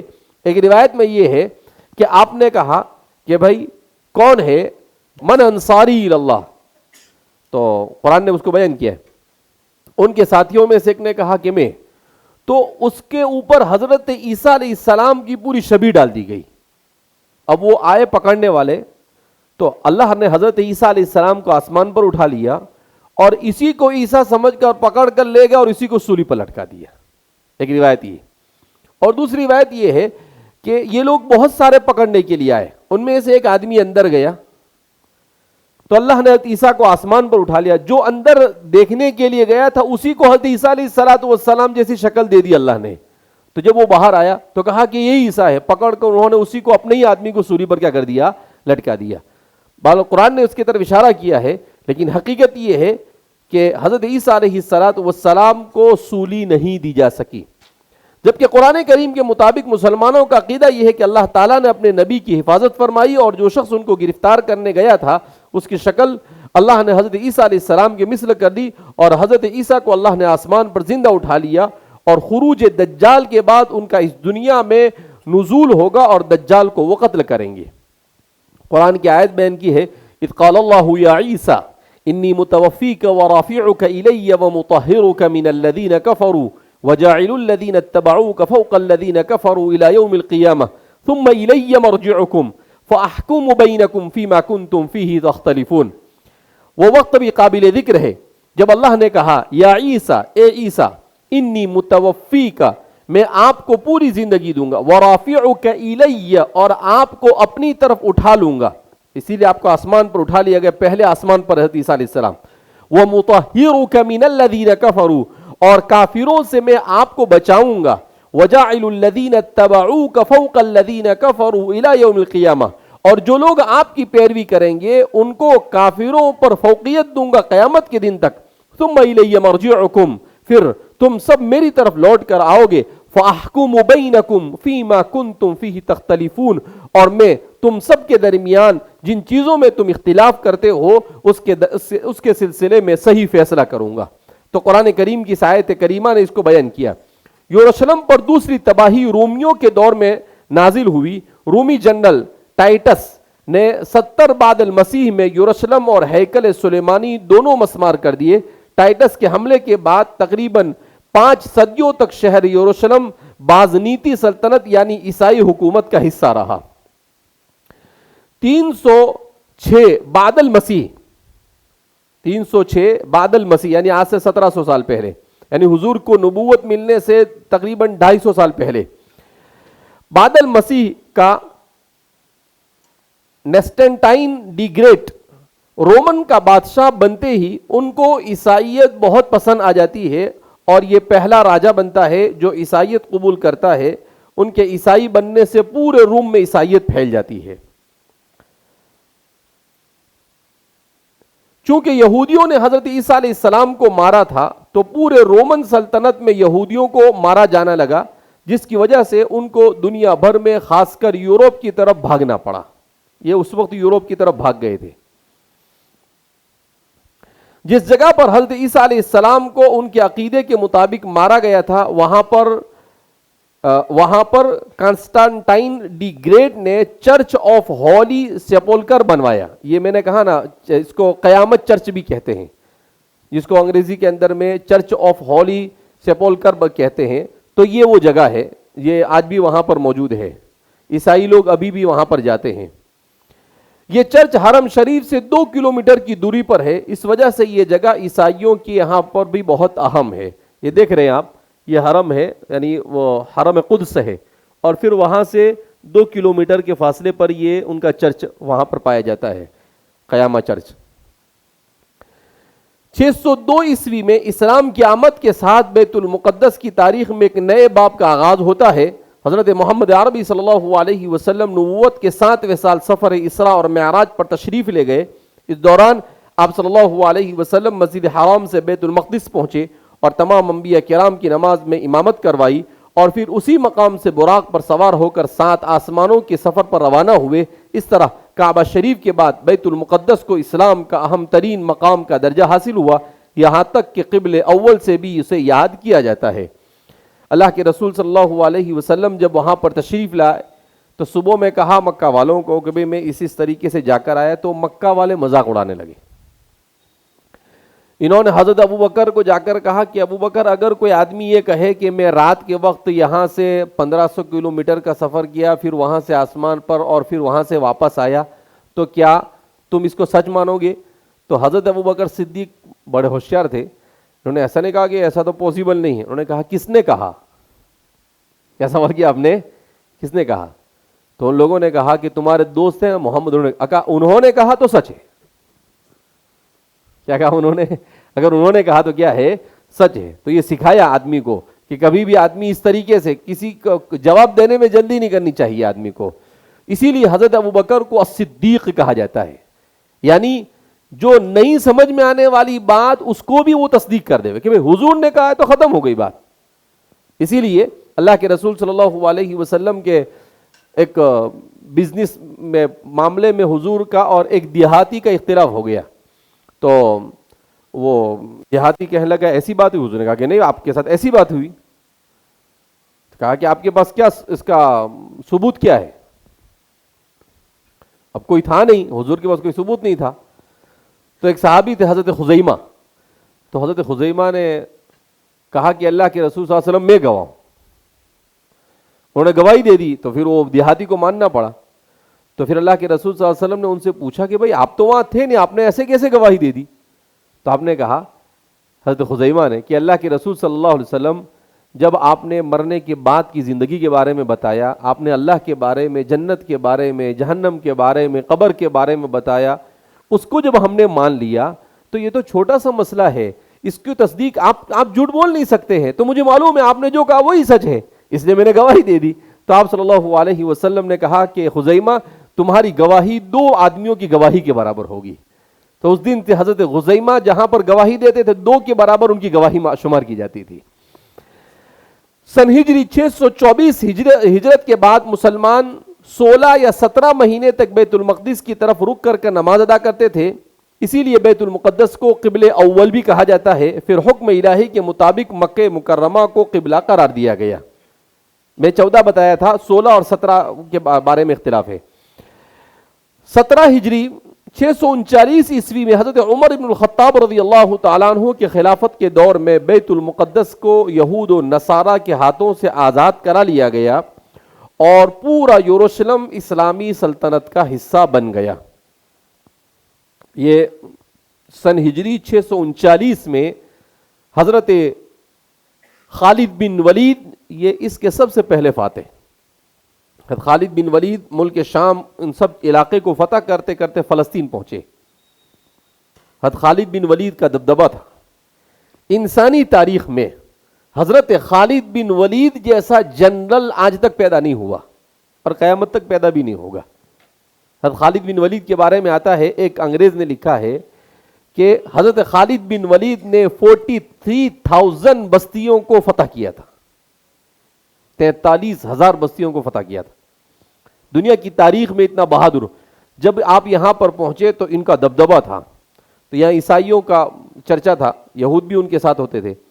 تو خالد بن ولید نے کہا کہ بھائی ہم تو آئے ہیں یہاں پر، آ جاؤ میدان میں لڑنے کے لیے۔ تو ان کو ہمت نہیں ہوئی، انہوں نے کہا کہ خالد بن ولید سے لڑنا کا مطلب یہ ہے کہ اپنے آپ کو موت کے حوالے کرنا۔ تو کہا کہ صلح کرنا چاہتے، کہا صلح کریں، کہا ٹھیک ہے، اچھا ہے، آپ کے لوگوں کی بھی جان نہیں جائے گی۔ کہا ہم صلح تو کریں گے لیکن ایک شرط کے ساتھ کہ آپ کے خلیفہ آئیں گے، ان کے ہاتھ میں ہم چابی دیں گے۔ ابھی وہاں سے مدینہ منورہ کتنا تھا؟ تقریباً 950 کلومیٹر، 1000 کلومیٹر تھا، کیونکہ مکہ سے 1400 تو 400 کلومیٹر وہ کم ہو جاتا ہے۔ تو حضرت عمر رضی اللہ تعالیٰ عنہ اپنے غلام کے ساتھ اونٹ پر سوار ہو کر وہاں سے نکلے، یہاں پر آئے اور آپ کے ہاتھ میں چابی دی، اور اس طرح سے یہ مسلمانوں کے ہاتھ میں آیا۔ تو مسلمانوں نے کبھی بھی دنیا میں خون خرابہ نہیں کیا۔ جب یہ فتح ہوا اس وقت ابھی صرف اس لیے، اگر چاہتے تو حضرت عمر یہ کہہ سکتے تھے کہ خالد بن ولید ان کو بول کہ میں نہیں آتا ہوں، ان کو تیا پاچا کر دو نہیں تم، لیکن آپ نے ایسا نہیں کہا۔ آپ نے کہا نہیں، انسان کا خون بیجا بہانہ یہ اسلام اس کو نہیں پسند کرتا، اس لیے آپ نے منع کیا اس سے، اور آپ وہاں سے تشریف لائے۔ سن 86 ہجری میں اموی خلیفہ عبد الملک بن مروان نے یہاں مسجد قبلی کی تعمیر عمل میں آئی، جہاں یعنی یہ جو مسجد ابھی دکھ رہی اوپر کا حصہ، یہ نیچے جو حصہ ہے وہ حضرت سلیمان علیہ السلام کے زمانے کا بنا ہوا ہے، یہ اوپر کا جو حصہ ہے یہ سن ہجری 86 میں، سن ہجری 86 کا مطلب آج سے تقریباً 1350 سال پہلے، 1354 سال پہلے۔ اب آپ اندازہ لگاؤ کہ اس وقت مسلمان ایسا بناتے تھے، اس وقت مسلمان کیا کرتے تھے، اس طرح کا کیسے مسلمان انجینئر رہے ہوں گے۔ ہجری میں اموی خلیفہ عبد الملک بن مروان نے یہاں مسجد قبلی کی تعمیر، مسجد قبلی یعنی وہ مسجد جو قبلے کے طور پر استعمال ہوتی ہے اس کو مسجد قبلی کہتے ہیں، اسی کو مسجد اقصی بھی کہتے ہیں، جہاں حضور اکرم صلی اللہ علیہ وسلم نے نبیوں کی امامت کی تھی۔ ان کے بعد خلیفہ عباس منصور نے مسجد کی مرمت کروائی، اس کے بعد رینوویشن اور وہ ہوتا رہا۔ خلیفہ عبد الملک کے عہد میں صخرہ معراج، جہاں سے آپ صلی اللہ علیہ وسلم کے معراج کا سفر شروع ہوا تھا، وہاں پر قبۃ الصخرہ، ڈوم آف دی راک بنایا گیا۔ یہ میں نے کہا نا کہ عبد الملک کے زمانے میں، یعنی اسی زمانے میں آج سے 1350 سال پہلے، تصویر میں بیت المقدس کی جگہ اسی کی تصویر دکھائی جاتی ہے عام طور پر، اس لیے ہم کو بات سمجھنی چاہیے کہ بیت المقدس کیا ہے۔ یہ مغربی دیوار ہے بیت المقدس کی، اور یہ مسجد اقصی ہے۔ یہ مغربی دیوار کیوں بتا رہے ہیں؟ اس لیے کہ اس دیوار کو دیوار گریہ کہا جاتا ہے، یعنی جہاں پر یہودی آتے ہیں اور اپنا سر مار کر روتے، ایک نمبر کی ہبنک قوم ہے دنیا کی۔ ہیکل سلیمانی کی بچی، ان کا یہ ماننا ہے کہ ہیکل سلیمانی یہاں پر تھا اور اس کی بچی ہوئی یہ دیوار ہے۔ آج جو مسجد قبلی ہے اس کو شہید کر کر یہود ہیکل سلیمانی کی تعمیر کرنا چاہتا ہے، کیونکہ ان کا ماننا ہے کہ ہیکل سلیمانی اسی مسجد کی جگہ پر تھا جو رومیوں نے توڑ دیا۔ جس کی صرف مشرقی دیوار بچی ہوئی، یعنی ایک ہی دیوار اس کی بچی ہوئی، ان کا یہ ماننا ہے، جس کی کوئی حقیقت ہے نہیں۔ ویسٹرن وال اور دیوار گریا جہاں آج یہودی عبادت کرتے ہیں، یہ ہے وہ، ہم نے دیکھی اپنی آنکھوں سے مسجد کے ان کھڑکیوں میں سے، جو کھڑکیاں ہم کو نظر آ رہی ہے وہاں سے یہ نظر آتی ہے، تو یہاں پر جانے نہیں دیتے، یہاں پر صرف یہودی ہی جاتے ہیں اور وہاں پر جا کر ڈھٹنگ کرتے ہیں۔ مسلمانوں کے یروشلم فتح کرنے کے بعد کئی عرب قبائل وہاں آ کر سکونت پذیر ہو گئے اور کچھ عرصے میں ہی یروشلم ایک خالص عرب علاقے میں تبدیل ہو گیا۔ بنو عباس کی خلافت تک یروشلم اسلامی ریاست کا حصہ رہا، لیکن جیسے ہی خلافت کمزور پڑنے لگی، سن عیسوی 1099 عیسوی میں صلیبیوں نے بیت المقدس کو مسلمانوں سے چھین لیا اور یروشلم میں مسلمانوں کے خون سے ہولی کھیلی گئی، 70,000 مسلمانوں کو شہید کیا گیا۔ اس کے بارے میں آتا ہے کہ اتنے مسلمانوں کو شہید کیا گیا کہ بیت المقدس کے صحن میں گھٹنوں کے نیچے تک مسلمانوں کا خون بھرا ہوا تھا، جبکہ مسلمان جب آئے تو ایک قطرہ خون نہیں بہایا، اور ان کو جب موقع ملا تو انہوں نے ایسا کیا۔ تو جو الزام مسلمانوں پر لگاتے ہیں ہمیشہ وہ الزام انہی کے۔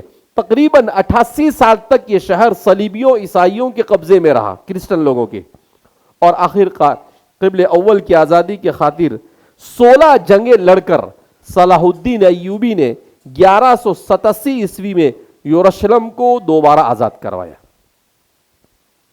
تو اسلام میں سب سے پہلے فاتح حضرت عمر اور خالد بن ولید، اور پھر اس کے بعد جب وہ مسلمانوں کے ہاتھ سے چلا گیا تو دوسرے فاتح ہے حضرت صلاح الدین ایوبی۔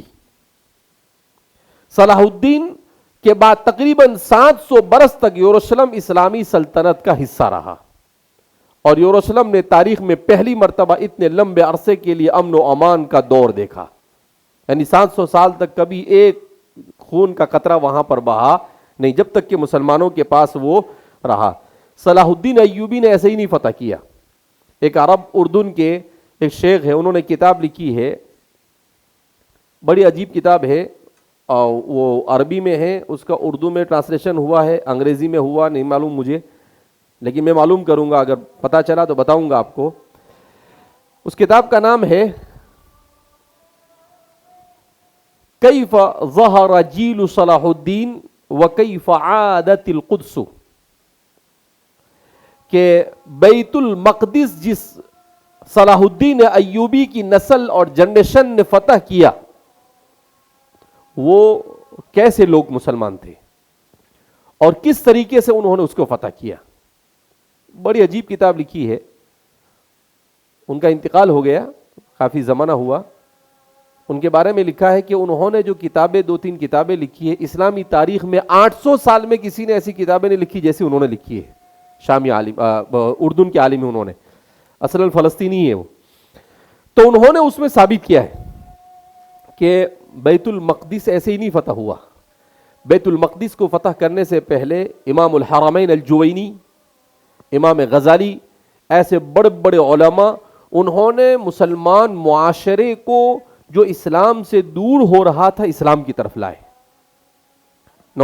جوانوں میں، عورتوں میں، ہر جگہ پر تعلیم کا سلسلہ شروع کیا، اور نظام الدین الطوسی کو انہوں نے استعمال کیا، اور اس نظام الدین طوسی نے ایسا نظام بنایا کہ پورے ریولیوشن اسلامی دنیا کے اندر میں آیا، اور اسلام کا چرچا ہونے لگا، نماز، روزہ، زکوٰۃ، اخلاق، ساری چیزیں اسلام کے طریقے پر آئی، تب جا کر اللہ رب العزت نے اس کو دوبارہ مسلمانوں کو عطا کیا۔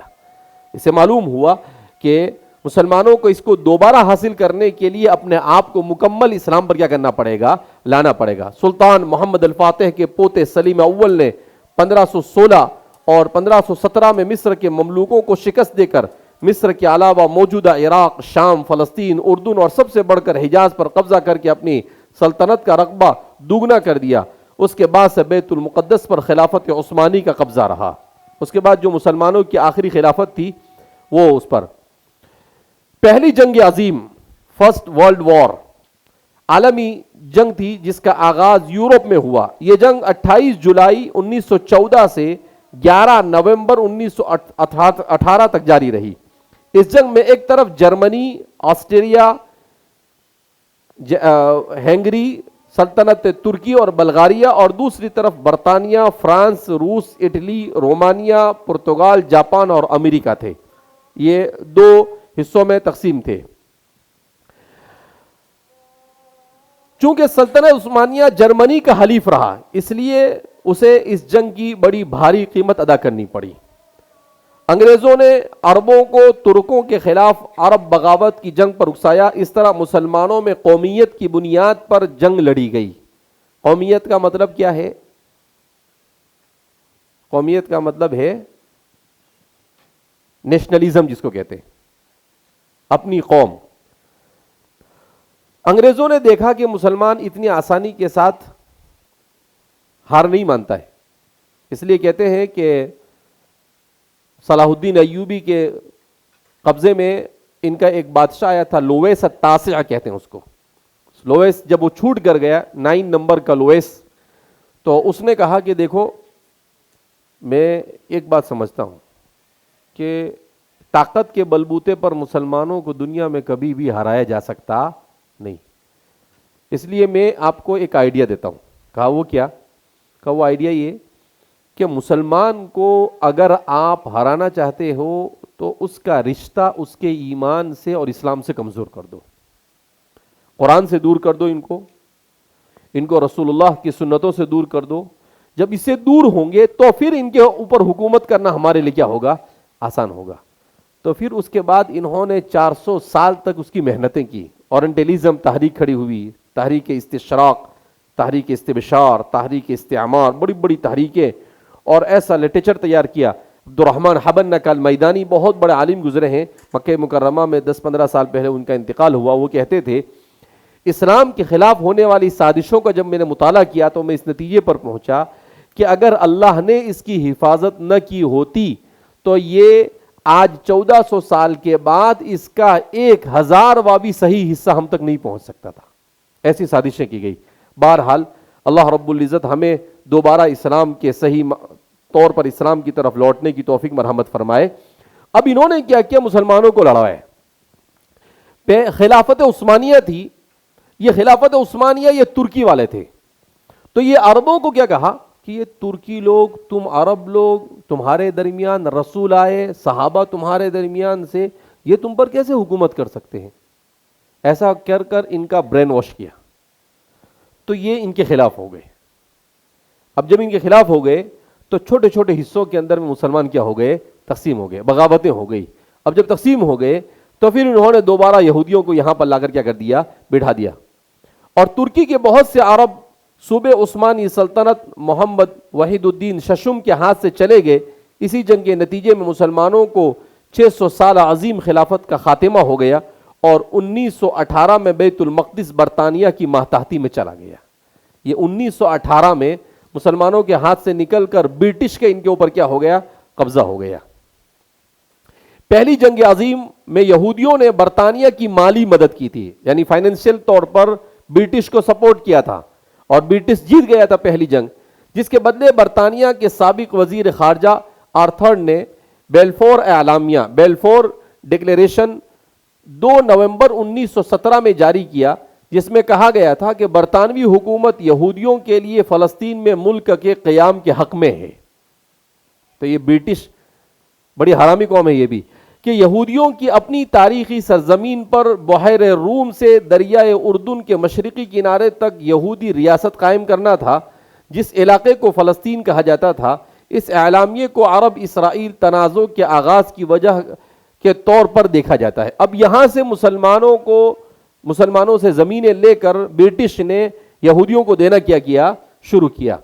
عثمانی خلافت میں مسلمانوں کی آبادی یہاں پر 4,45,000 اور یہودیوں کی آبادی 25,000 تھی، اور پورے فلسطین کی کل آبادی یہ 4,70,000 تھی۔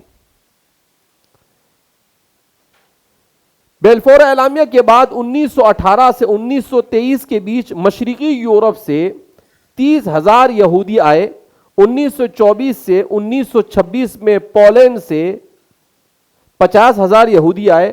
1933 سے 1936 کے بیچ یورپ سے 1,70,000 یہودی فلسطین آ کر آباد ہو گئے. یہ سب آباد کرنے والے کون ہیں؟ British government.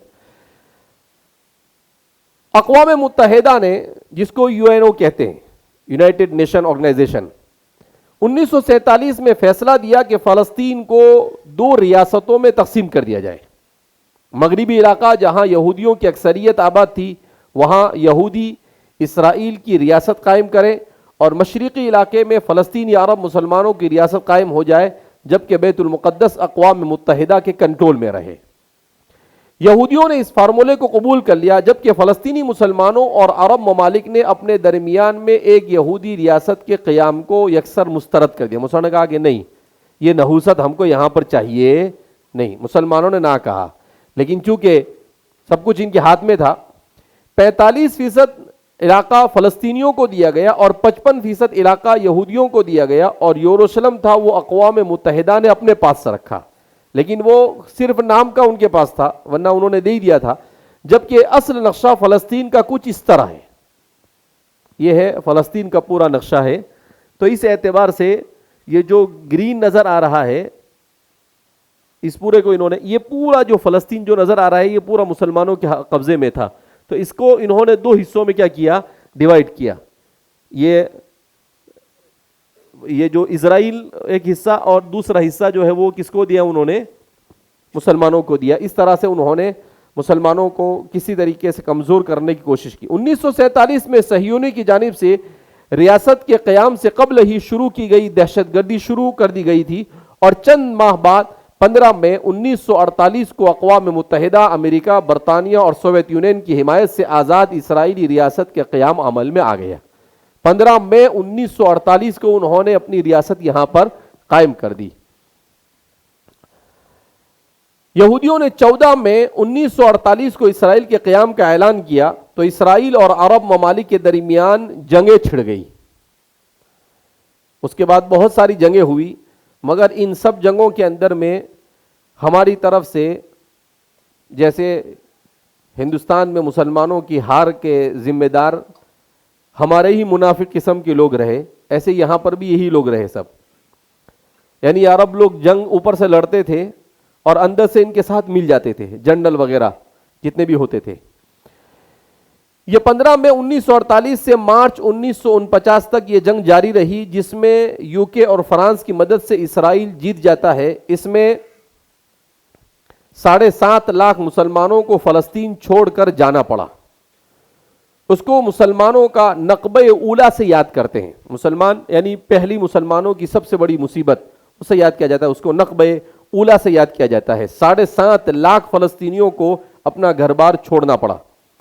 1967 کی عرب اسرائیل کی ایک 6 روزہ جنگ ہوتی ہے، جس کے اختتام پر اسرائیل کے پورے فلسطین پر قبضہ ہو جاتا ہے. مقدس مقامات تاریخ میں پہلی مرتبہ یہودیوں کے قبضے میں چلے جاتے ہیں. 1967 میں اب یہ مکمل طور پر بیت المقدس وغیرہ بھی ان کے کنٹرول میں چلا جاتا ہے.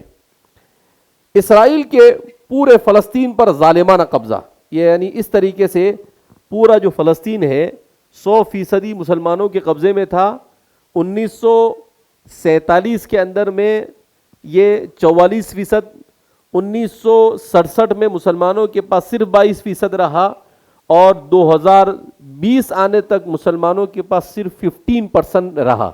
باقی پورا کے پورا ان کے ہاتھوں میں. ابھی یہ جو آپ کو ہرا نظر آ رہا ہے وہ صرف مسلمانوں کا علاقہ ہے، باقی دوسرا جتنا بھی سفید نظر آ رہا ہے اس پورے کے اوپر اسرائیل کا قبضہ ہے.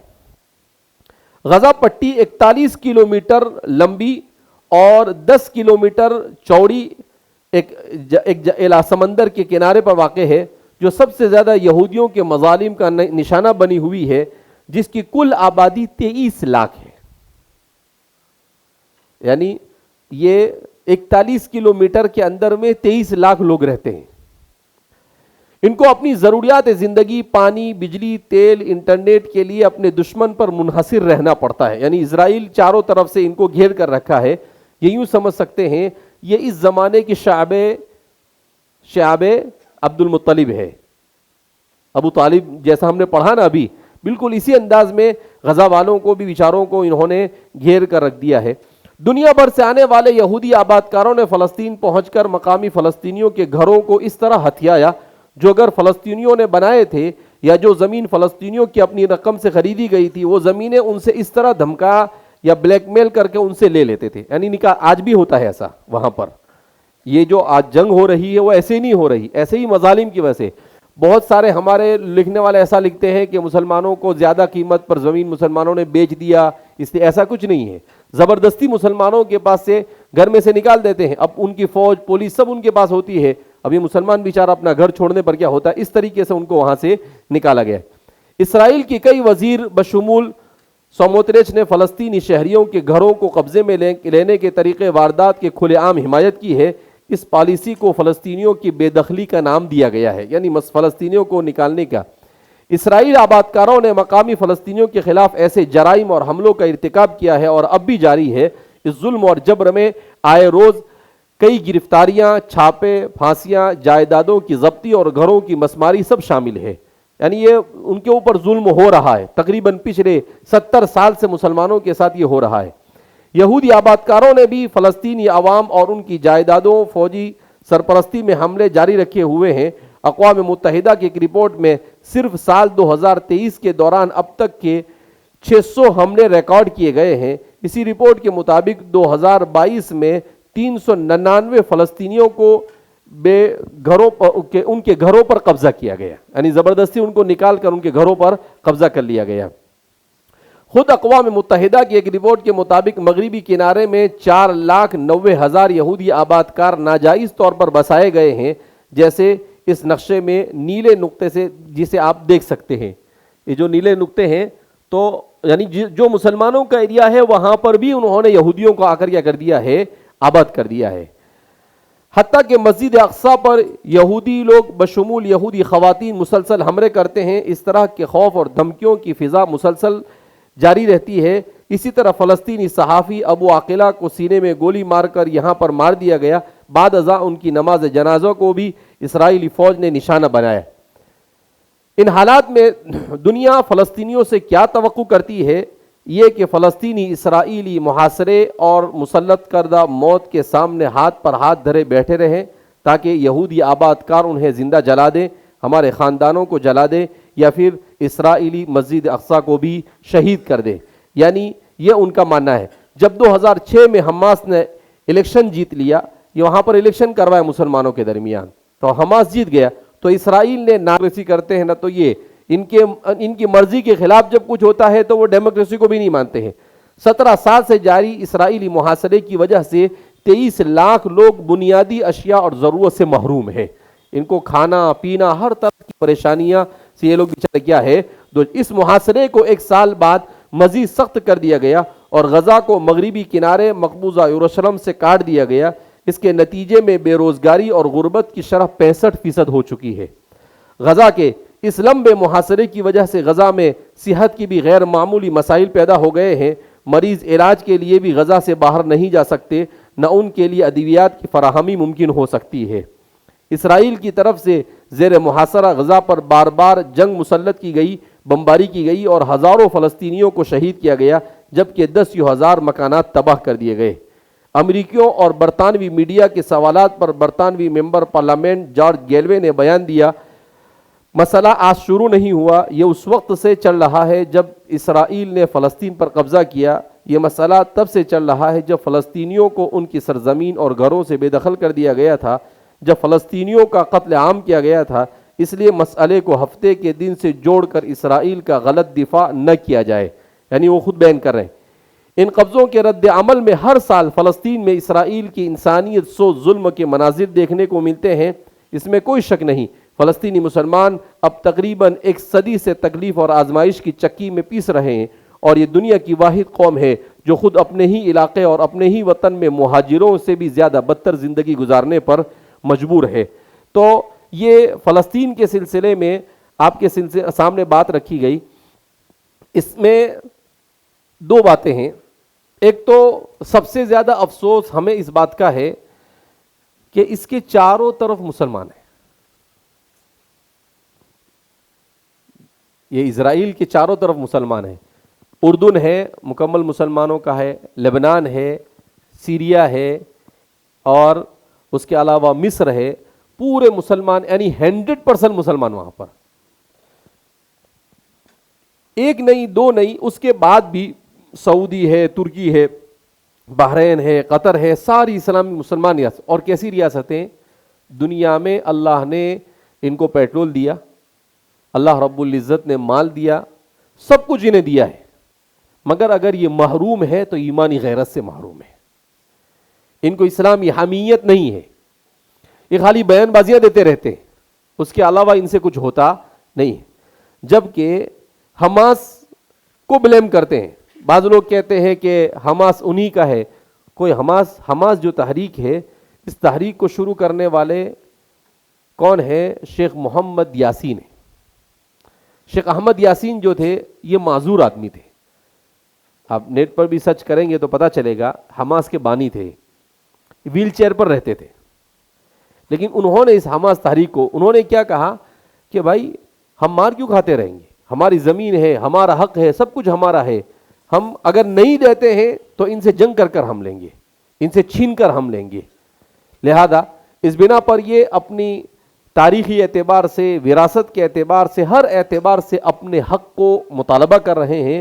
اسی لیے پوری دنیا ان کے ساتھ ہے، مگر صرف زبان خرچی کے طور پر.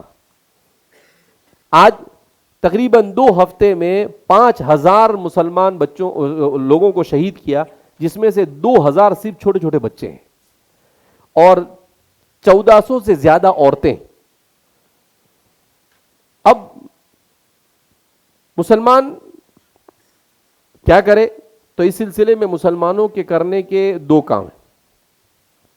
ایک کام تو یہ ہے کہ حضرت عمر رضی اللہ تعالیٰ عنہ نے مسلمانوں کو مخاطب کرتے ہوئے کہا تھا کہ دیکھو اے مسلمانوں، تم گناہوں سے باز رہو، اس لیے کہ تم اور دشمن، تمہارے درمیان فرق کرنے والی چیز گناہ ہے. اگر تمہارے اور دشمن دونوں کے گناہ برابر ہوں گے تو دشمن تم پر غالب آ جائے گا. مسلمان اجتماعی طور پر گناہ والی زندگی گزارے گا تو کبھی بھی قضیہ فلسطین کیا مسلمانوں کے سارے مسائل حل نہیں ہو سکتے ہیں. لہذا اجتماعی طور پر مسلمانوں کو توبہ کر کر گناہوں والی زندگی سے نکل کر اسلام کی زندگی پر آنا ہوگا. ہمارے گناہوں کا وبال ہے کہ غزہ مکمل بائیکاٹ کرنا چاہیے، 1-2 دن کے لیے نہیں، پوری زندگی کے لیے. یہ جتنے بھی سافٹ ڈرنک ہے، پیپسی ہے، کوکو کولا ہے، اور اس سے متعلق جتنی بھی ڈرنکس ہے، ویسے بھی انسان کی صحت کے لیے مضر ہے. ایک پیپسی کو اگر آپ پیتے ہیں تو اس میں 7 چمچ شکر ہوتی ہے.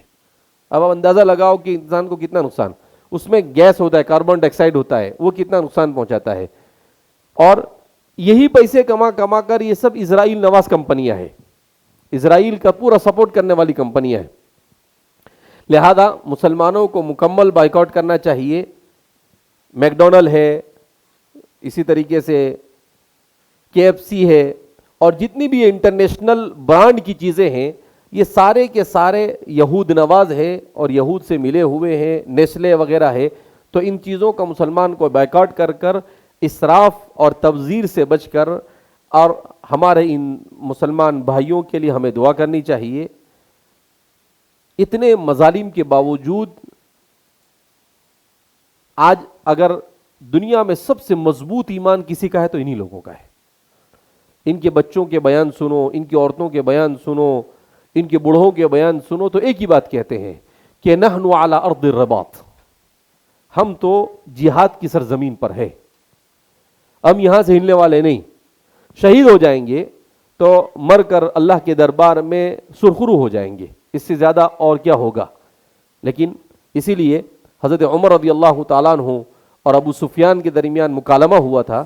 حضرت عمر رضی اللہ تعالیٰ عنہ اور ابو سفیان جب احد میں مسلمانوں کو تھوڑی دیر کے لیے شکست ہوئی تو ابو سفیان نے کہا کہ دیکھو ہم جیت گئے، اور الحرب سجال والحرب سواء، آج بدر میں تم جیتے تھے، آج ہم جیت گئے. تو حضرت عمر رضی اللہ تعالیٰ نے بڑا اچھا جملہ کہا. کیا کہا تھا آپ نے؟ نہیں، قتلانا فی الجنت وقتلاکم فی النار، کہا ہمارے اور تمہارے درمیان برابری سرابری ہو ہی نہیں سکتی. کہا کیوں؟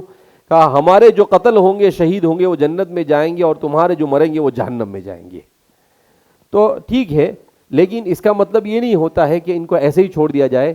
ان کے لیے دعا کی جائے اور ان تمام ملٹی نیشنل کمپنیوں کا بائیکاٹ کیا جاوے، اور مسلمان جو ہو سکے ان کے خلاف اپنے سے جتنا ہو سکے ان کے سپورٹ میں کام کرے، اور اللہ رب العزت سے خاص طور پر اپنے گناہوں کی توبہ کر کر اللہ سے دعا کرے کہ دنیا کو یہ بات تو سمجھ میں آ گئی کہ جو ویسٹرن اور یورپ اور امریکہ دنیا میں ہیومن رائٹس کا دھنڈوڑا پیٹتے ہیں، یہ ایک نمبر کے جھوٹے اور کذاب ہیں. ان سے بڑا دغابات دنیا کے اندر میں کوئی نہیں، کیونکہ یہ یہودی بڑی بڑی کمپنیوں کے مالک ہیں، ان کو وہاں سے پیسہ ملتا ہے، اس وجہ سے یہ ان کو چھیڑنے کے لیے تیار نہیں. بعض لوگ یہ کہتے ہیں کہ یہ یہودیوں سے خود یورپ پریشان ہے، تو وہ یہ نہیں چاہتے کہ یہ واپس ان کے یہاں پر آئے. کہا یہ مصیبت یہیں پڑی رہے تو اچھی ہے. بہرحال اللہ سے ہم دعا کرتے ہیں کہ اللہ رب العزت غزوۃ العزہ کے مسلمانوں کی جان مال عزت آبرو کی حفاظت فرمائے، اور اللہ جو شہید ہو گئے ان کی شہادت کو قبول فرمائے، اور جو زندہ ہے ان کے مسائل کو حل فرمائے. ان کے لیے کھانا پینا، یعنی پیٹرول کا مسلمان مالک ہے اور یہ بیچارے ایک ایک بوند پانی کو ترس رہے ہیں. ڈوب مرنے کی بات ہے آج کے مسلمان کے لیے. تو اللہ رب العزت ان کی پریشانیوں کو دور فرمائے اور ہم سب کو جتنا ہو سکے ان کا تعاون کرنے کی توفیق مرحمت فرمائے. اللہ ہم سے راضی ہو جائے، ایسے اعمال کی توفیق مرحمت فرمائے. سبحان اللہ بحمدہ، سبحانک اللہم نشہد ان لا الہ الا انت نستغفرک ونتوب الیک.